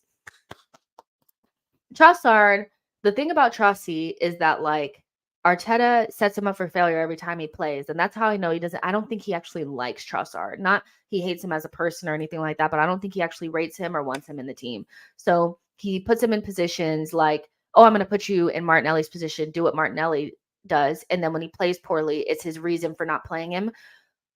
Trusty is never going to play like Martinelli on the wing. You need to put him more central. You need to give him an overlap. You need to have players to play with him.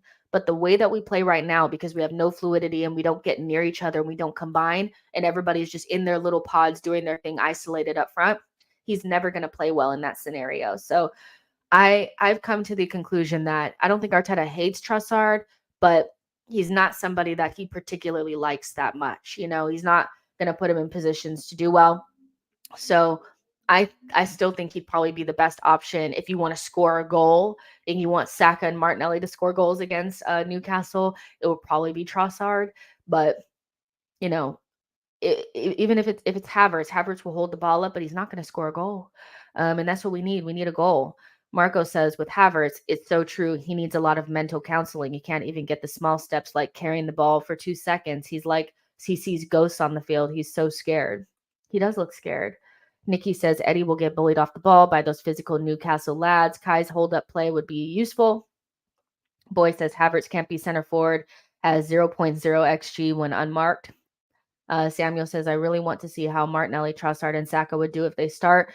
And, like, don't take Trossard off after 45 minutes if it doesn't work perfectly from the beginning. Because, like, he hasn't played there in a while, but we pretend as though there wasn't a 5-game period where Trossard played center forward with Arsenal with Saka and Martinelli, and it was really good. But you need to do it more than once. And every time you take him out when he doesn't play well, it like his confidence goes down. So I know it's like, oh, well, you love Trossard, so that's why. But I've never seen a player with so much quality treated like such a bum. Like, he has so much quality. He's not perfect. Like, he's a quintessential attacking forward, creative player. He's not going to give you much in the defensive third. Like, he's not going to be back there making clearances. But Arsene would have loved him. It's why he did well at Brighton. Any attacking manager would love him because his movement, his football brain, his finishing, his ability on the ball is so good. He's one of our best attacking players, but he's treated like a bum because he can't get back and make clearances. Like, whatever. Here to there says spot on. Arteta isn't a fan of Trossard. It's obvious to me. I don't think he likes him that much, which makes sense because that's not who he wanted. He wanted Mudryk instead. But, you know, you got what you got. Chris Fraser says Mikel's system is based around what specific players offer as opposed to the tactical system other players can slip into when starters are out. He'll never be able to use his whole squad correctly. That's a really good way to put it. Like, the system is based on the individual qualities of certain players and not necessarily like it's not flexible enough to get the other players in playing well because it's based around what Saka does, what Martinelli does, what Odegaard does, what Zinchenko does, and not necessarily like it's not plug and play. That's a really good point. Like, because that's basically what it is. And so the squad players, everybody's like, oh my God, they're so shit. They're so bad. Oh my God, Vieira, he's so trash. Oh, Trossard, he's so bad. Oh, Kivior, he's the worst. And I'm just like, these players are not trash. They'd be put in positions that don't suit them. Like, they're never gonna play good like this. Like, come on now. I'm sorry. I did not watch Trossard ball out at Brighton and just all of a sudden he's a bum now at Arsenal. Be for real. Nobody, like, if Arteta really wants to like have the system work, he needs to go get an Odegaard clone. He needs to go get a Saka clone. He needs to go get players that are exactly like the guys that aren't playing, or else it's never going to work.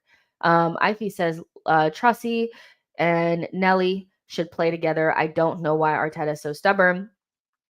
I don't know. I don't get it. Hugo says Trossard has magical moments as well. That third Eddie goal last week, Trossard scores that more times out of 10 than Eddie. Trossard could do that against the better teams. That's the difference between Eddie and Trossard. Trossard can do what Eddie is doing against Man City, against Manchester United, against Chelsea. He could do that against the better teams, like, because he's a much better player. Eddie can do that against the likes of Sheffield, which doesn't diminish the hat trick. It was a fantastic hat trick, but there's no comparison between Trossard and Eddie. None. The fact that Eddie gets in the team above Trossard for me is more of an Arteta thing than a who's a better player thing. And we know Arteta has never really valued talent as much as he values training and working hard and being able to defend. So that we've known that already. We've known that.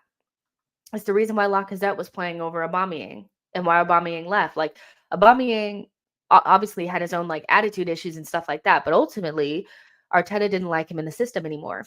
Aubameyang was an elite finisher that didn't fit into Arteta's system because he didn't defend properly. So Lacazette, because he ran around and defended and pressed, was a better fit for Arteta's system than Aubameyang. But there's no question who is the better striker, right? So it's obvious. We've seen this before. Mdu, thank you so much for your super chat. Says, no one else gives us what Martinelli can out wide. If Mudryk was at Arsenal, we'd see Nelly at 9 more. I don't agree. I don't think we'd see Nelly at 9, but I hear what you're saying. You're right. Leo is an interior player and our best finisher. He's wasted out wide. He is, but there's quite a few players now that would suit better positions or better places, or at least need to be not even like he could play left wing Leo, but not in the way that it exists now where it's built around what Martinelli does. So yeah, like Trossard, if he played for anybody else, I think he'd play center forward or as an attacking mid. For Arteta, he continuously puts him out wide and he doesn't look his best. And so yeah, Delane says, let's be honest, Trossard is a much better player coming from the bench and not starting. If that were the case, then there wouldn't have been that 5-game period last season where from the start he played well. I think this is a new thing that people are saying to justify Eddie playing over Trossard, because Eddie has just as many poor games starting as Trossard has. The difference is Eddie continues to play. Trossard is never going to play well from the start if he's being asked to do what Martinelli is doing. But when he was playing at center forward last season, did we conveniently forget that? I'm going to go pull him up. There was like a 5-game period last season where he played through the center from the beginning. And one of those games, he got a hat trick of assists away from home at Fulham. I remember it. There was a game where he provided an assist for Martinelli against Leicester. That was from the beginning. He had like GA in almost every single game. There was a game where I think he started at right wing as well against like Crystal Palace or Leeds. It might have been Leeds, and him and Gabriel Jesus combined for like a really, really nice goal. I remember this because I'm not conveniently forgetting like very good information that would like, it shows Trossard can play from the beginning. He's not playing well from the beginning now, but that doesn't mean like, come on, let's be serious for like 1 minute. Trossard can start if he's put in positions that he would play well in. Come on now, like be for real. Boy says the current state of the club is Wenger's wet dream. He has the whole midfield trio in the academy, some interesting looking fullbacks, and maybe a winger or two. Wenger would chef in our current arsenal. I think like the funny thing is, I think if Arsene was the manager right now, we would see a completely different setup. Completely different setup. I don't like if Arsene was coaching Arsenal right now. I think Trossard would be a starter. Period. I think he'd be a starter. I think Zinchenko would play in midfield. I think even maybe Saka would play in midfield. I think Martinelli would play through the middle. I think Arsene would play a completely different way. He'd probably be so happy that he could shut the back door, because then he would just allow his front five to just do whatever. It would be so different. But it also, like, I don't want to be revisionist on Arsene. Like, he had really bad moments, but if he had the talent available to him that Arteta did, things would be so different. It would. Yo-Yo says Newcastle have their own injury concerns, and our game is between 2 big away games for them. I'm looking forward to this. This can either be the start of something great or disappointing. And Newcastle are missing like Botman and Isak. They do have their own injury concerns. No Tonali, but they were still able to perform with a very heavily rotated side against Manchester United. Now, Manchester United are in the dumpster, so I can understand why that's not that good of an example.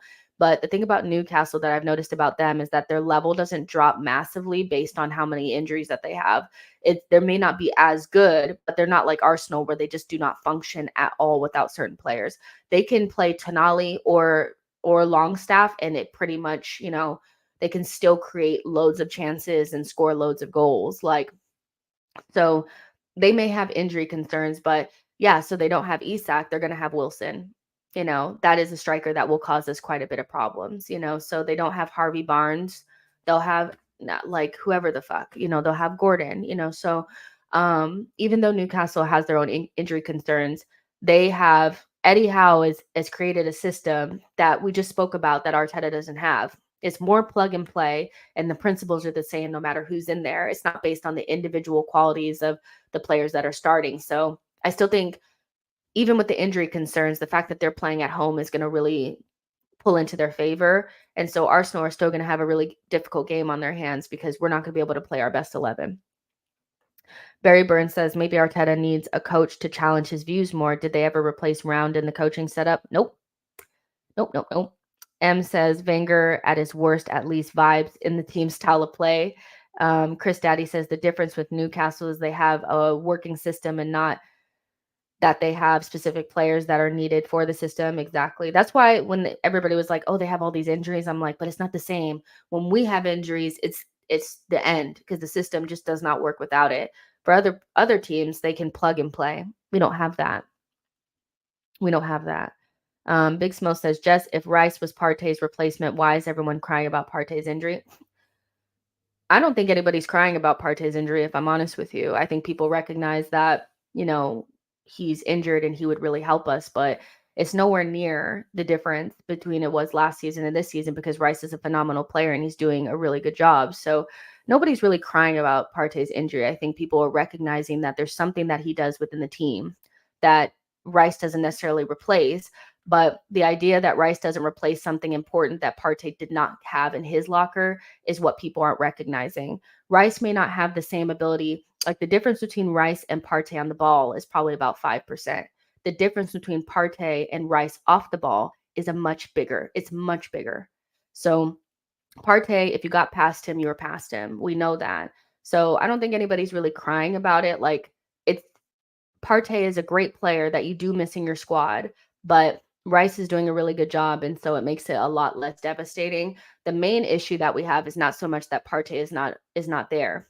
The main issue that we have is that we did not recruit properly at left center mid. So it's making his injury a lot more important than it would be, than it should be, because we haven't gotten anybody in the left center mid that can do the on the ball stuff that he can do. So Arteta specifically bought Rice to make up for what Partey lacks off the ball, which is a big reason why we were not good at the end of last season. Once you're past him, you're past him. So I don't know. Do we have to go back through the Partey stuff and pretend as though off the ball he wasn't a massive problem last season, that he wasn't getting ran past in midfield? We saw it in the Community Shield. He tried to press, got beat, and we got scored on. So I don't know if we have to go back through the Partey stuff. Had we replaced left center mid properly, or even had Xhaka there, we wouldn't miss Partey at all. But because we haven't done that, Partey, like, we want Partey back, but like, it's not like anybody's crying. We don't have to do this again. Like, people want Partey to be such an important part of this team, and like such like, oh my God, we don't have him. So like Rice, he's not that good. Rice is doing things that I've never seen Partey do before. And so I'm so happy that we have Rice, and Partey's injury is Partey's injury. I wish Arsenal would have gotten a better left center mid. That's it. If we had done that, we wouldn't even be talking about Partey at all. Like, it's just, do we have to do it again? It's boring. He's never available, so who cares? Boy says Rice is so good that we can play him at left center mid and play Partey at DM, but Rice is not the final solution for left center mid, and Partey will get injured on our schedule. The plan was for Rice to play at the 6. Like, I don't think the plan was for Rice to be left center mid. Rice's abilities on the ball, like, he's so good that he can make left center mid work, but we still obviously need something different in left center mid. So it was up to Arteta to get that right, and maybe that was because we wanted Timber inverting. He would have had a little bit more, I think, to say, pinching into midfield and helping so that we don't need our left center mid to come back so often. But the Partey conversation for me is just like, it's so dead, because it's like, okay, so what? He's an elite player, but he's never there. So who cares? Elliot Roberts says, truth, Jess, our side is now very much defensively like the side Wenger inherited in 1996. He would just build out the side like the Fabregas tiki-taka sides he created in his third Arsenal generation. The best version of Arsenal's Arsenal included Graham, George Graham's like foundations. Once we lost all of George Graham's foundations, Arsenal's football wasn't enough. That's a take, isn't it? Boy says Havertz was so shit that Arteta has to play Rice at left center mid. That's exactly what it is. Like, buy a good left center mid and you don't have this problem. Like Rice, he's not as intricate on the ball as Thomas Partey. Partey is more creative than him. But we desperately needed what Rice gives you, like desperately, because there's just nothing the way, like, you don't beat Manchester City without him. You don't. Like, you're not even in the game. Like, there's certain things that he's done that Partey cannot do, and so bring in a left center mid that can actually do that job.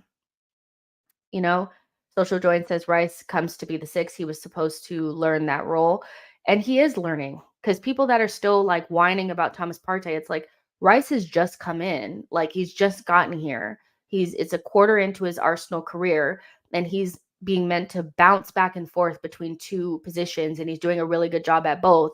He's getting goals and assists on a daily basis, and people are complaining because he's not as good as Partey, who was 27, 28 when he first came to Arsenal. Rice is 24, so he's going to gain those things eventually. But this whole constantly trying to make it about Partey, let him be fit first, man. It's long. Tulane says the main issue is that we didn't replace Xhaka. Exactly. That, to me, that is so much bigger of the conversation than the problem is that Rice doesn't have the same things as Thomas Partey on the ball. The problem is we didn't replace Xhaka properly. Mark Neighbor says, let me guess, we're discussing the Ferrari and the mechanics again. Exactly. I don't get why we're still talking about it. Yo-Yo says Rice shouldn't play in the box as an attacking mid. If we want him to be left side of a midfield 3, then we could do it with an overlapping left back. Chris Fraser says Rice is our Rodri. Ivy says Rice is my captain, mentality monster. P-Way says Havertz is already retired. Nostradamus says Douglas Luiz could be the answer. Boy says Havertz left foot already retired. Chris Daddy says all of this would be irrelevant if Arteta had just bought a damn 8 end of. Exactly. Lionite says Gundogan did it for Man City. Rice can't do it at Arsenal. Only Partey can. Partey is not even here, so again, buy a good number 8, and then Rice, what he does just becomes what he does. And so even if you think that Partey is the answer at 30 years old with the amount of injuries that he has, it doesn't even matter at this point. We need to figure out something beyond him. So he is not the answer, whether you like it or not, so you're not really winning any arguments anymore with this whole oh my God, Partey, see, I told you so. Rice is doing things that Partey couldn't even dream of doing. And we're still talking about a guy that's played how many matches has he played? 3 this season? Be for real. Nikki says we still haven't figured out a solution to the Xhaka Partey partnership this season, and our creativity is suffering as a result. They were the base of our attack. We focused more on control. Till then, exactly. Get a left center mid and we wouldn't have this problem. Tulane says, who do you want for us to recruit in January for left center mid position then? I don't know, because I don't even know if we're going to do anything in January. You guys know Zubimendi would be my main choice, not necessarily for a left center mid, but a pivot player next to Rice. I actually think Arsenal should go to a 4-2-3-1. I think it would solve a lot of our problems in the short term. Doesn't mean that we don't need a box-to-box midfielder, but what we need is a fusion between Thomas Partey and Jorginho, somebody that can get on the ball and find those little dagger passes, can see the little ball over the top, can complement what Rice does really well. The future of our team is now Rice. Rice and Odegaard are the future. So you need to figure out, it's actually the now and the future. So you need to figure out what's best for Rice and what's best for Odegaard. And I think that player is a fusion of Jorginho and Partey, is a little bit more creative on the ball, can get forward, can play on a bias next to a Rice. Maybe Rice goes forward sometimes, maybe he stays deeper, but you need somebody with a football brain as well, somebody that understands how to control tempo, somebody that understands when to pass, how to pass, has a good range of passing and all that kind of stuff. So Zubamendi would probably be my main choice. So yeah, that's the player that I probably want, but we're probably not going to get him in January. So people are talking about like Wirtz and stuff like that. I need a double pivot, y'all. Yo-Yo says it was going to be Timber people. It was like, I think it was going to be Timber and Rice. Makes a lot more sense. Whether it was off of the left-hand side or the right-hand side, we can have a conversation about that another day. But it was going to be Timber and Rice doing what Partey and Zinchenko were doing, which Timber and Rice, like Yo-Yo is already saying, is a better off the ball group. Whether we would have had enough on the ball, I don't know.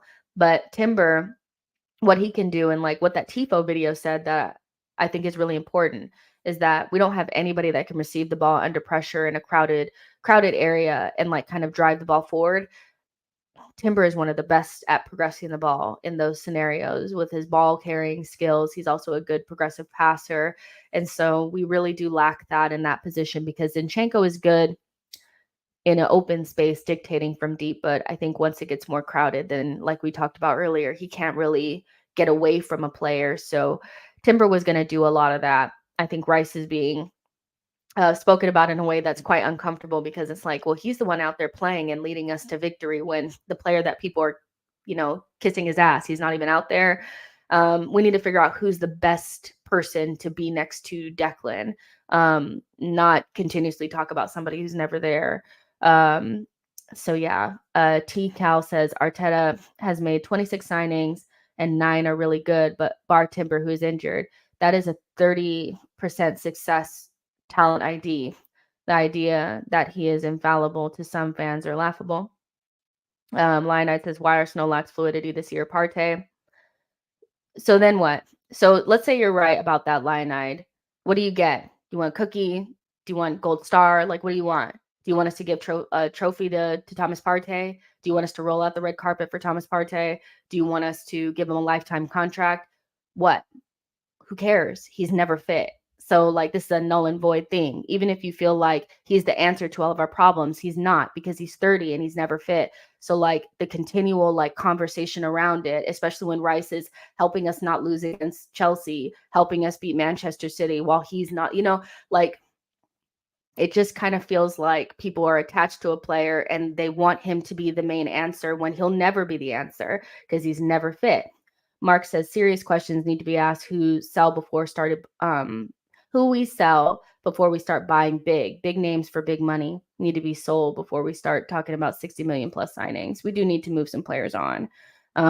Keenan says it's not right though. Partey wasn't our fluidity. Rice sets the tempo just fine from deep. I think people just want him. I think because people were so mad this summer when I said that Thomas Partey needed to be moved on, or we need to move away from him, that they think that this is a win for Thomas Partey, who's sitting on the medical table again. And it's just not. Rice has been phenomenal. Just because he doesn't do the exact same things as Partey doesn't mean he hasn't been very successful. So it's not a win. It's lame at this point. Like, it just is like, it's whack. Like, I don't get it anymore.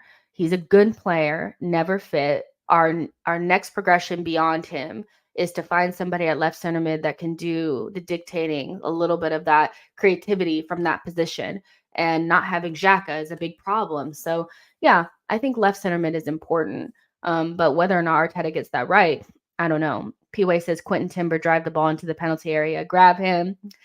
I would love Quentin just for the vibes. I would love Quentin just for the vibes.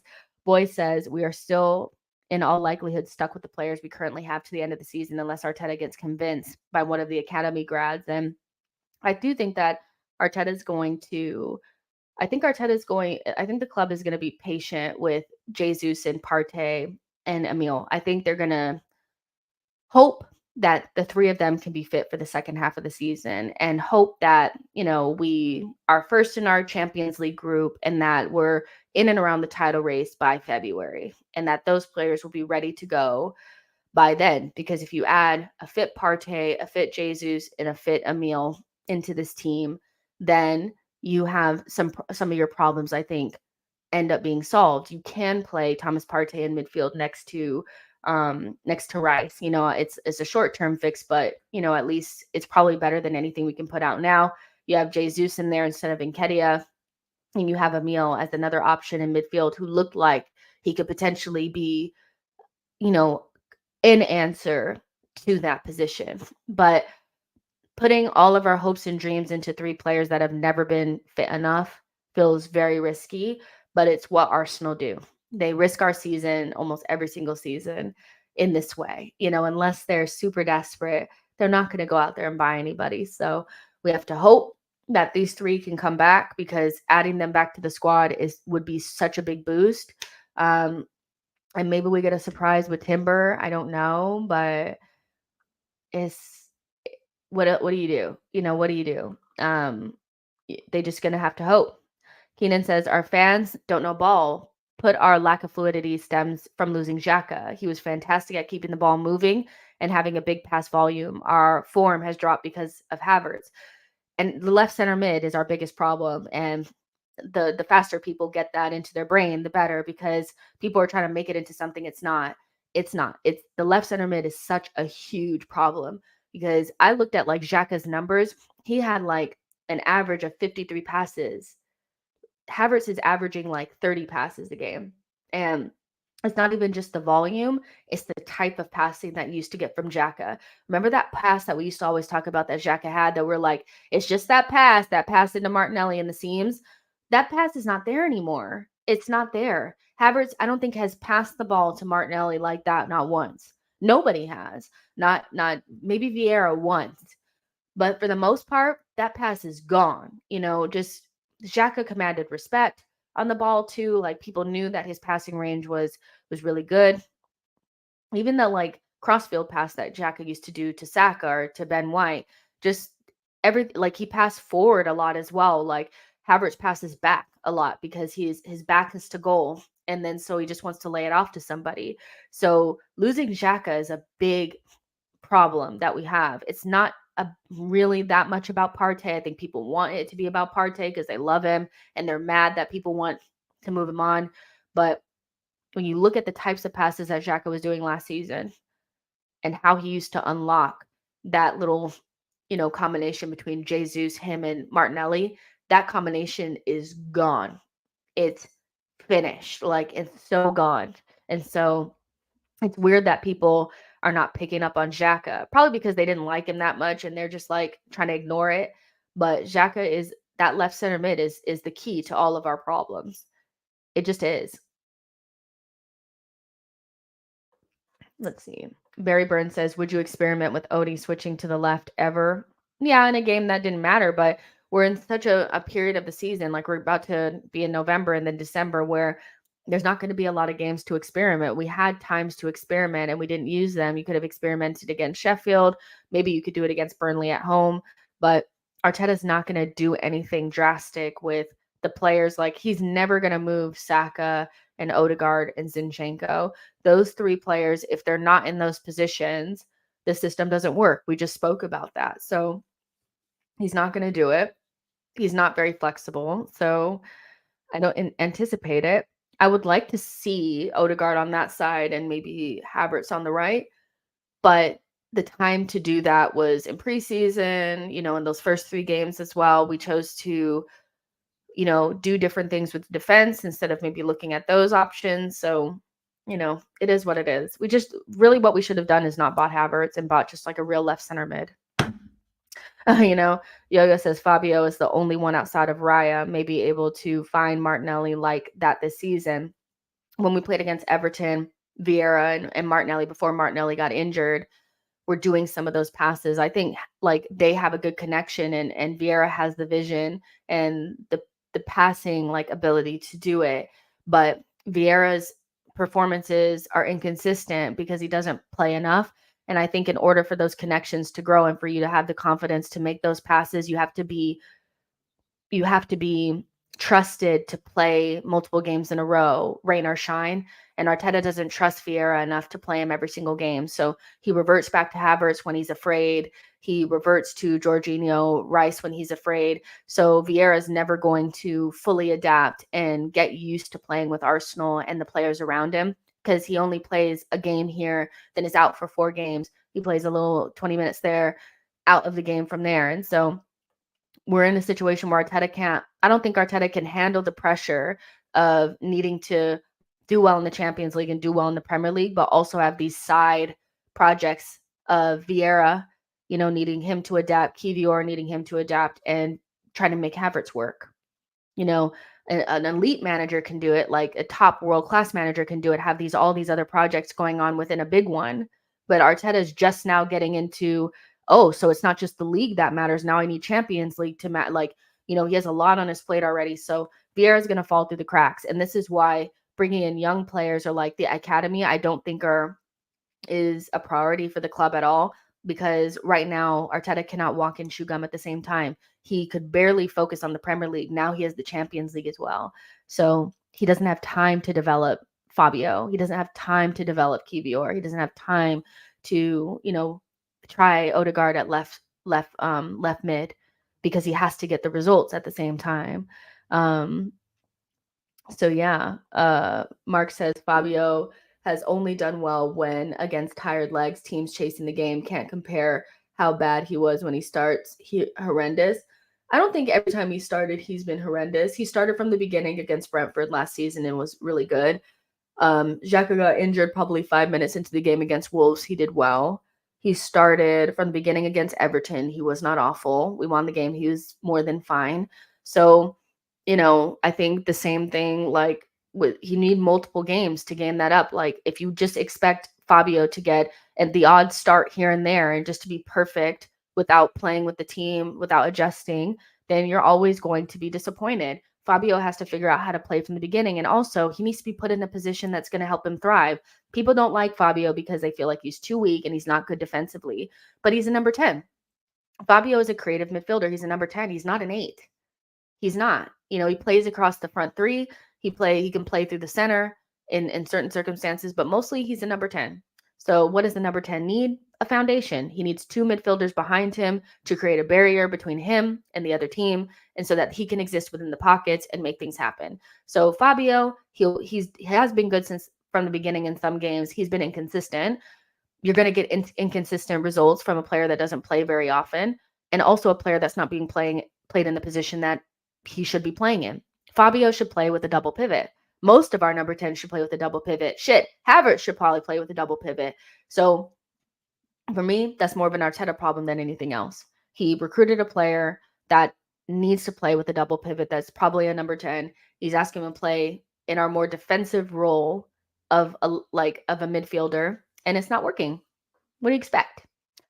F says Havertz plays better at right center mid, in my opinion. I'm seriously reaching, but maybe if Fabio was left 8 instead of Havertz versus West Ham, it could have been different. But our goal came from Fabio at left center mid after all.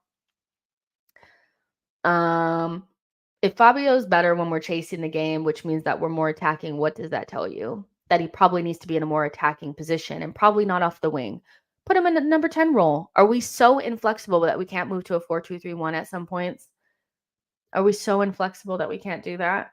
Because Emile Smith Rowe is a number 10. Fabio is a number 10. Can we not?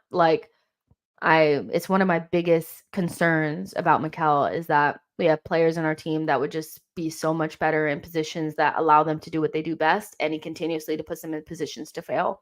Fabio, Trossard, Zinchenko, Kai.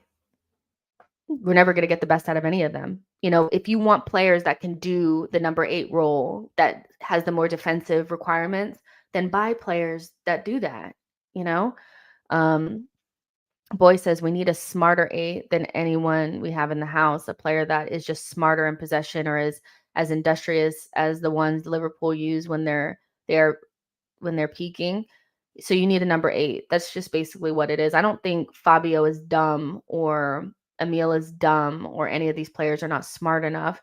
Those are not the positions that they play well in. They're better in the pockets, right in and around the attackers, right in and around the box. So asking them to play deeper and to do the things that Granit Xhaka was being asked to do is always going to set them up for failure. Granit Xhaka was like a deep-lying playmaker. He knows how to exist around the center circle. That's where he does his best work, around the center circle. And then he developed that final third thing and he's 30.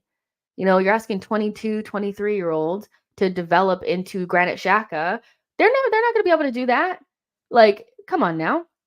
I just want to see Arteta do something that's like, I know these players are number 10, so I'm going to play them in their right position. I know Trossard is an interior player. I'm going to play him in a position that's going to do, like, to get the most out of him.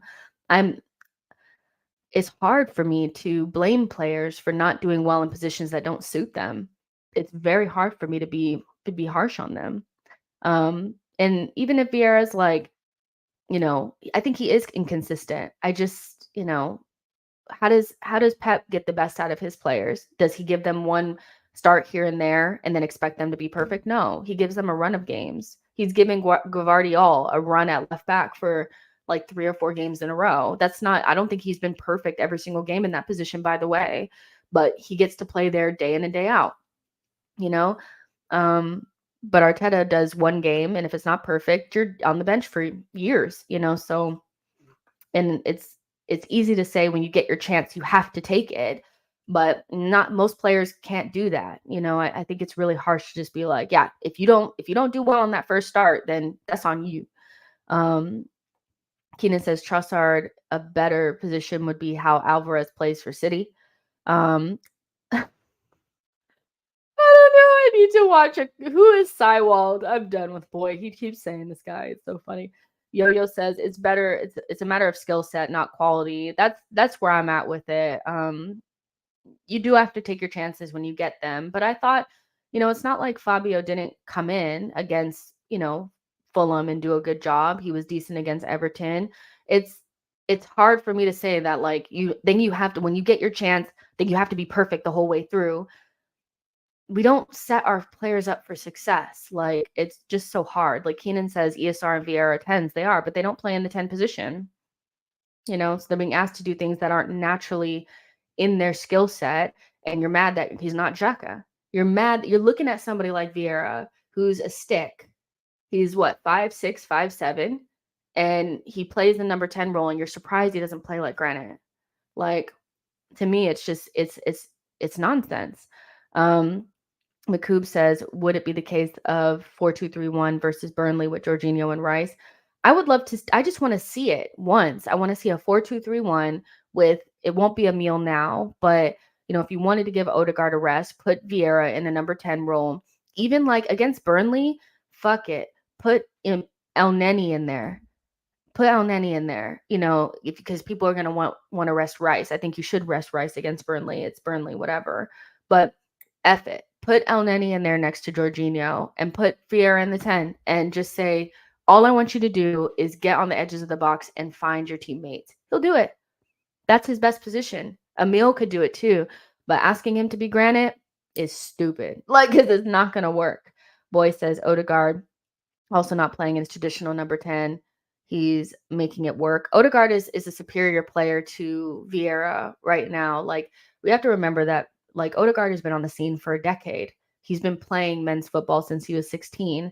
Vieira only started playing first team football in January of last season, the season prior. When Luis Diaz came to Liverpool, Vieira came from the academy to the first team to Porto.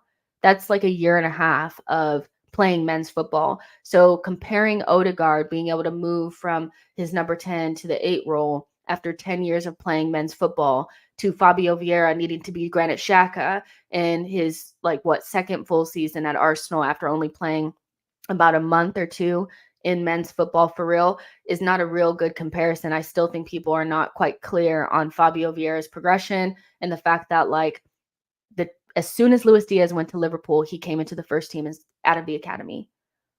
That's I don't know. It's just not the same. And this is why when people say Odegaard should be dropped, I'm like, yeah, you can drop him for a game, but for who?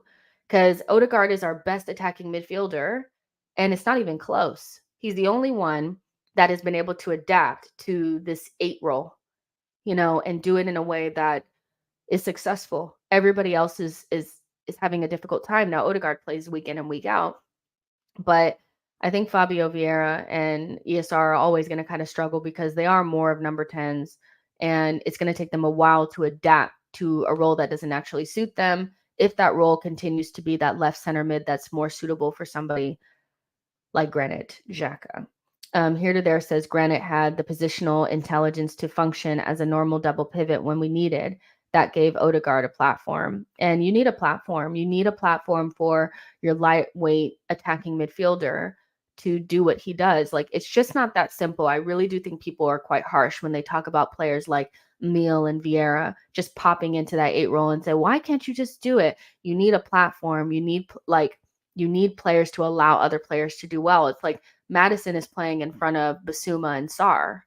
Those 2 players allow Maddison to not have to do anything but just create. Our number 8s are being asked to fucking play left back, to play DM, to do all this extra shit instead of just focusing on creating. It's like when Thierry said like about Gabriel Jesus, probably the reason why he's not as clinical is because he's being asked to do so many roles instead of just focusing on shooting and scoring. On your next shot.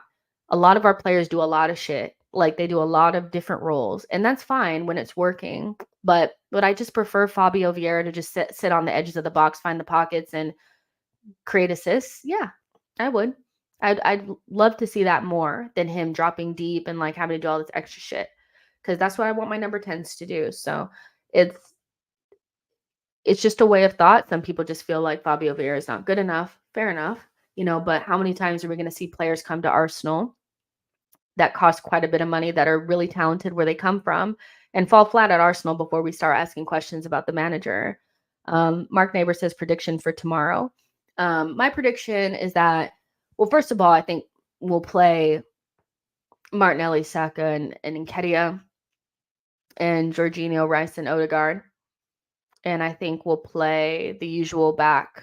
Or actually, I think we'll play Tomiyasu, Gabriel, Saliba, and White, and Raya. That's who I think will start. I think that's who will play. And I think, to be fair, I don't see us losing, but I don't think I see us winning. I'm going to go with a 2-2 draw. They're free-flowing, and they score quite a bit of goals, but they're not infallible. And I think we will score goals. I think we'll give some up as well. They're going to press the shit out of Raya. So it's going to be interesting to see how he deals with that. It's funny that we're not having Raya Ramsdale debates. We won't have one. But nobody's really calling for Ramsdale in goal, which I'm not surprised. So Raya will be, I think, pressed to death. So it's going to be interesting to see how he deals with that, how the back line deals with that. As long as Arteta doesn't start Zinchenko, I think we'll have a really good chance. And having Jorginho have that cocoon around him of Rice and Tommy and Gabriel and Saliba, I think is really important. And Jorginho will give us some of the progression that we need. He's not perfect, I get that, but he'll have enough players around him to keep him from being exposed. Super important that we don't let it become a basketball game. I think that's what Newcastle like. The way that they played against Dortmund, that's a game that we lose. The gaps were big. It was box to box. It was constant losing the ball, run down the pitch, try to get a goal, run down the pitch, try to get a goal. We cannot play like that. That's just not the way that we play. It's not best for us. So I think, we'll score goals. They'll score goals. I think it'll be a draw. And if you get a draw at St. James, you just can't lose. That's kind of where I'm at. But I don't necessarily see a win either. So I'm going to go with the 2-2 draw. But yeah, I don't really see like a Vieira, Odegaard, Rice. I don't really see, Kai, Rice, Odegaard. I don't really see that. I think he's going to revert to Jorginho. That's what I think. But the key to Jorginho being in there is for Zinchenko not to be in there. People continuously ignore that your double pivot cannot be Zinchenko and Jorginho. It cannot be, especially not away from home at one of the better sides, because they're going to try to make Zinchenko defend. And if he does somehow get central, they're going to hit the left winger, and that's going to just be like curtains for us. So I think we'll draw the game. I think it's going to be a very difficult game. I think they're going to score goals. I think we'll score goals. But ultimately, as long as Zinchenko and Jorginho are not out there together, I think we have a much better chance at getting something out of this game. Yay, Mark. Thank you so much for your super chat. I cannot wait for my pumpkin spice latte. Actually, I think I'm going to get my shaken brown sugar oat milk shaken espresso. That is so good. If you guys go to Starbucks, that is the drink to get. I think I'm going to get one of those. But thank you so much. I really appreciate it. You are the best. T-Cal says, I don't see us winning. A draw is the best we can hope for. Boy says, I don't even want to see FC Zinchenko. God's Power says, I think Vieira's problem is physicality. Arsenal will win 2-1. See you tomorrow. Mark my words. See you tomorrow. Nostradamus says, Havertz played the full game versus West Ham and did well what Havertz does. So I imagine he will be on the bench for Saturday. T-Cal says those hefty Newcastle backline versus Eddie. Good luck with that. That's on Arteta. Aman says, I don't want to see Jorginho. I want to see Zinni Rice double pivot with Tommy at left back. I just tweeted about this. I don't think you'll ever see Zinchenko in midfield. I think there's this idea from Arteta that he just will not work there at midfield. I really do push back on the idea that a midfielder cannot play in midfield. Is he the best option? Probably not. The best option probably doesn't exist at Arsenal, but would it hurt to just see it once? Would it be the end of the world? I don't know. Our left center mid is this box crasher, but every time that we've played with the left center mid, that role has changed. Havertz and ESR and Vieira have never played that role the same. Not a single one of them have played it the same. It's all been modified towards what they do best. Early on, Havertz was crashing the box. That role got deeper and deeper and deeper as the season has gone by. So can Zinchenko not play that role? People are telling me it's because of his lack of physicality. Well, then why is Vieira there? People are telling me it's because he doesn't have any footballing IQ and he can't figure out where the pass is. Are we seriously saying somebody that was recruited by Pep Guardiola has no football brain? So Zinchenko is never going to play there, but I think it's more just based on Arteta just not wanting him there because he believes that he doesn't fit there in his system rather than he cannot play there. If that makes sense, it's more about the system than him not being able to play there. Because I do think another manager, if they set up the team, could figure out a way to get Zinchenko in there. But I don't think he's going to do it. Mark Neighbor says, remember when everyone thought Zinchenko was bought for the midfield and played left back when needed? He's definitely playing left back. P. Trim says Zinni in the 8. I wouldn't mind seeing it. We just will never see it, I don't think. Chris Frazier says, why would we play a midfielder in midfield right? We tend not to play anybody in their right positions. We got, center forward playing midfield. We have a 10 playing left back. We have center backs playing full back. We have a number 10 playing goalkeeper. We have all types of nutty stuff. That's just how Arteta does things. But yeah, hopefully we win the game. You guys, just a note on tomorrow. I'm about to set up the streams now, but watch along. Pre-match vibes an hour before the game starts, so 3:30, I think it is. I could be wrong on that. What is it? What time does the game start? Yeah. No, 4:30. I don't know, 4:30, I think. An hour before the game starts, we will start our pre-match vibes, reacting to the team news. Then we'll go into the watch along and then immediately into player ratings. So I look forward to seeing you guys then. Make sure you guys like this video and subscribe to the channel on your way out and enjoy the rest of your Friday. Don't let Thomas Partey stress you out. Let that man go. Let that man go. Relax, y'all. Lion-eyed, relax. Don't let Partey take you down. Don't let Eddie take you down. Have a good Friday. Enjoy the rest of your guys' day. But super excited. Cannot wait to see you guys tomorrow. And hopefully we get to speak about a win. Love y'all. Like and subscribe on your way out. Bye, guys.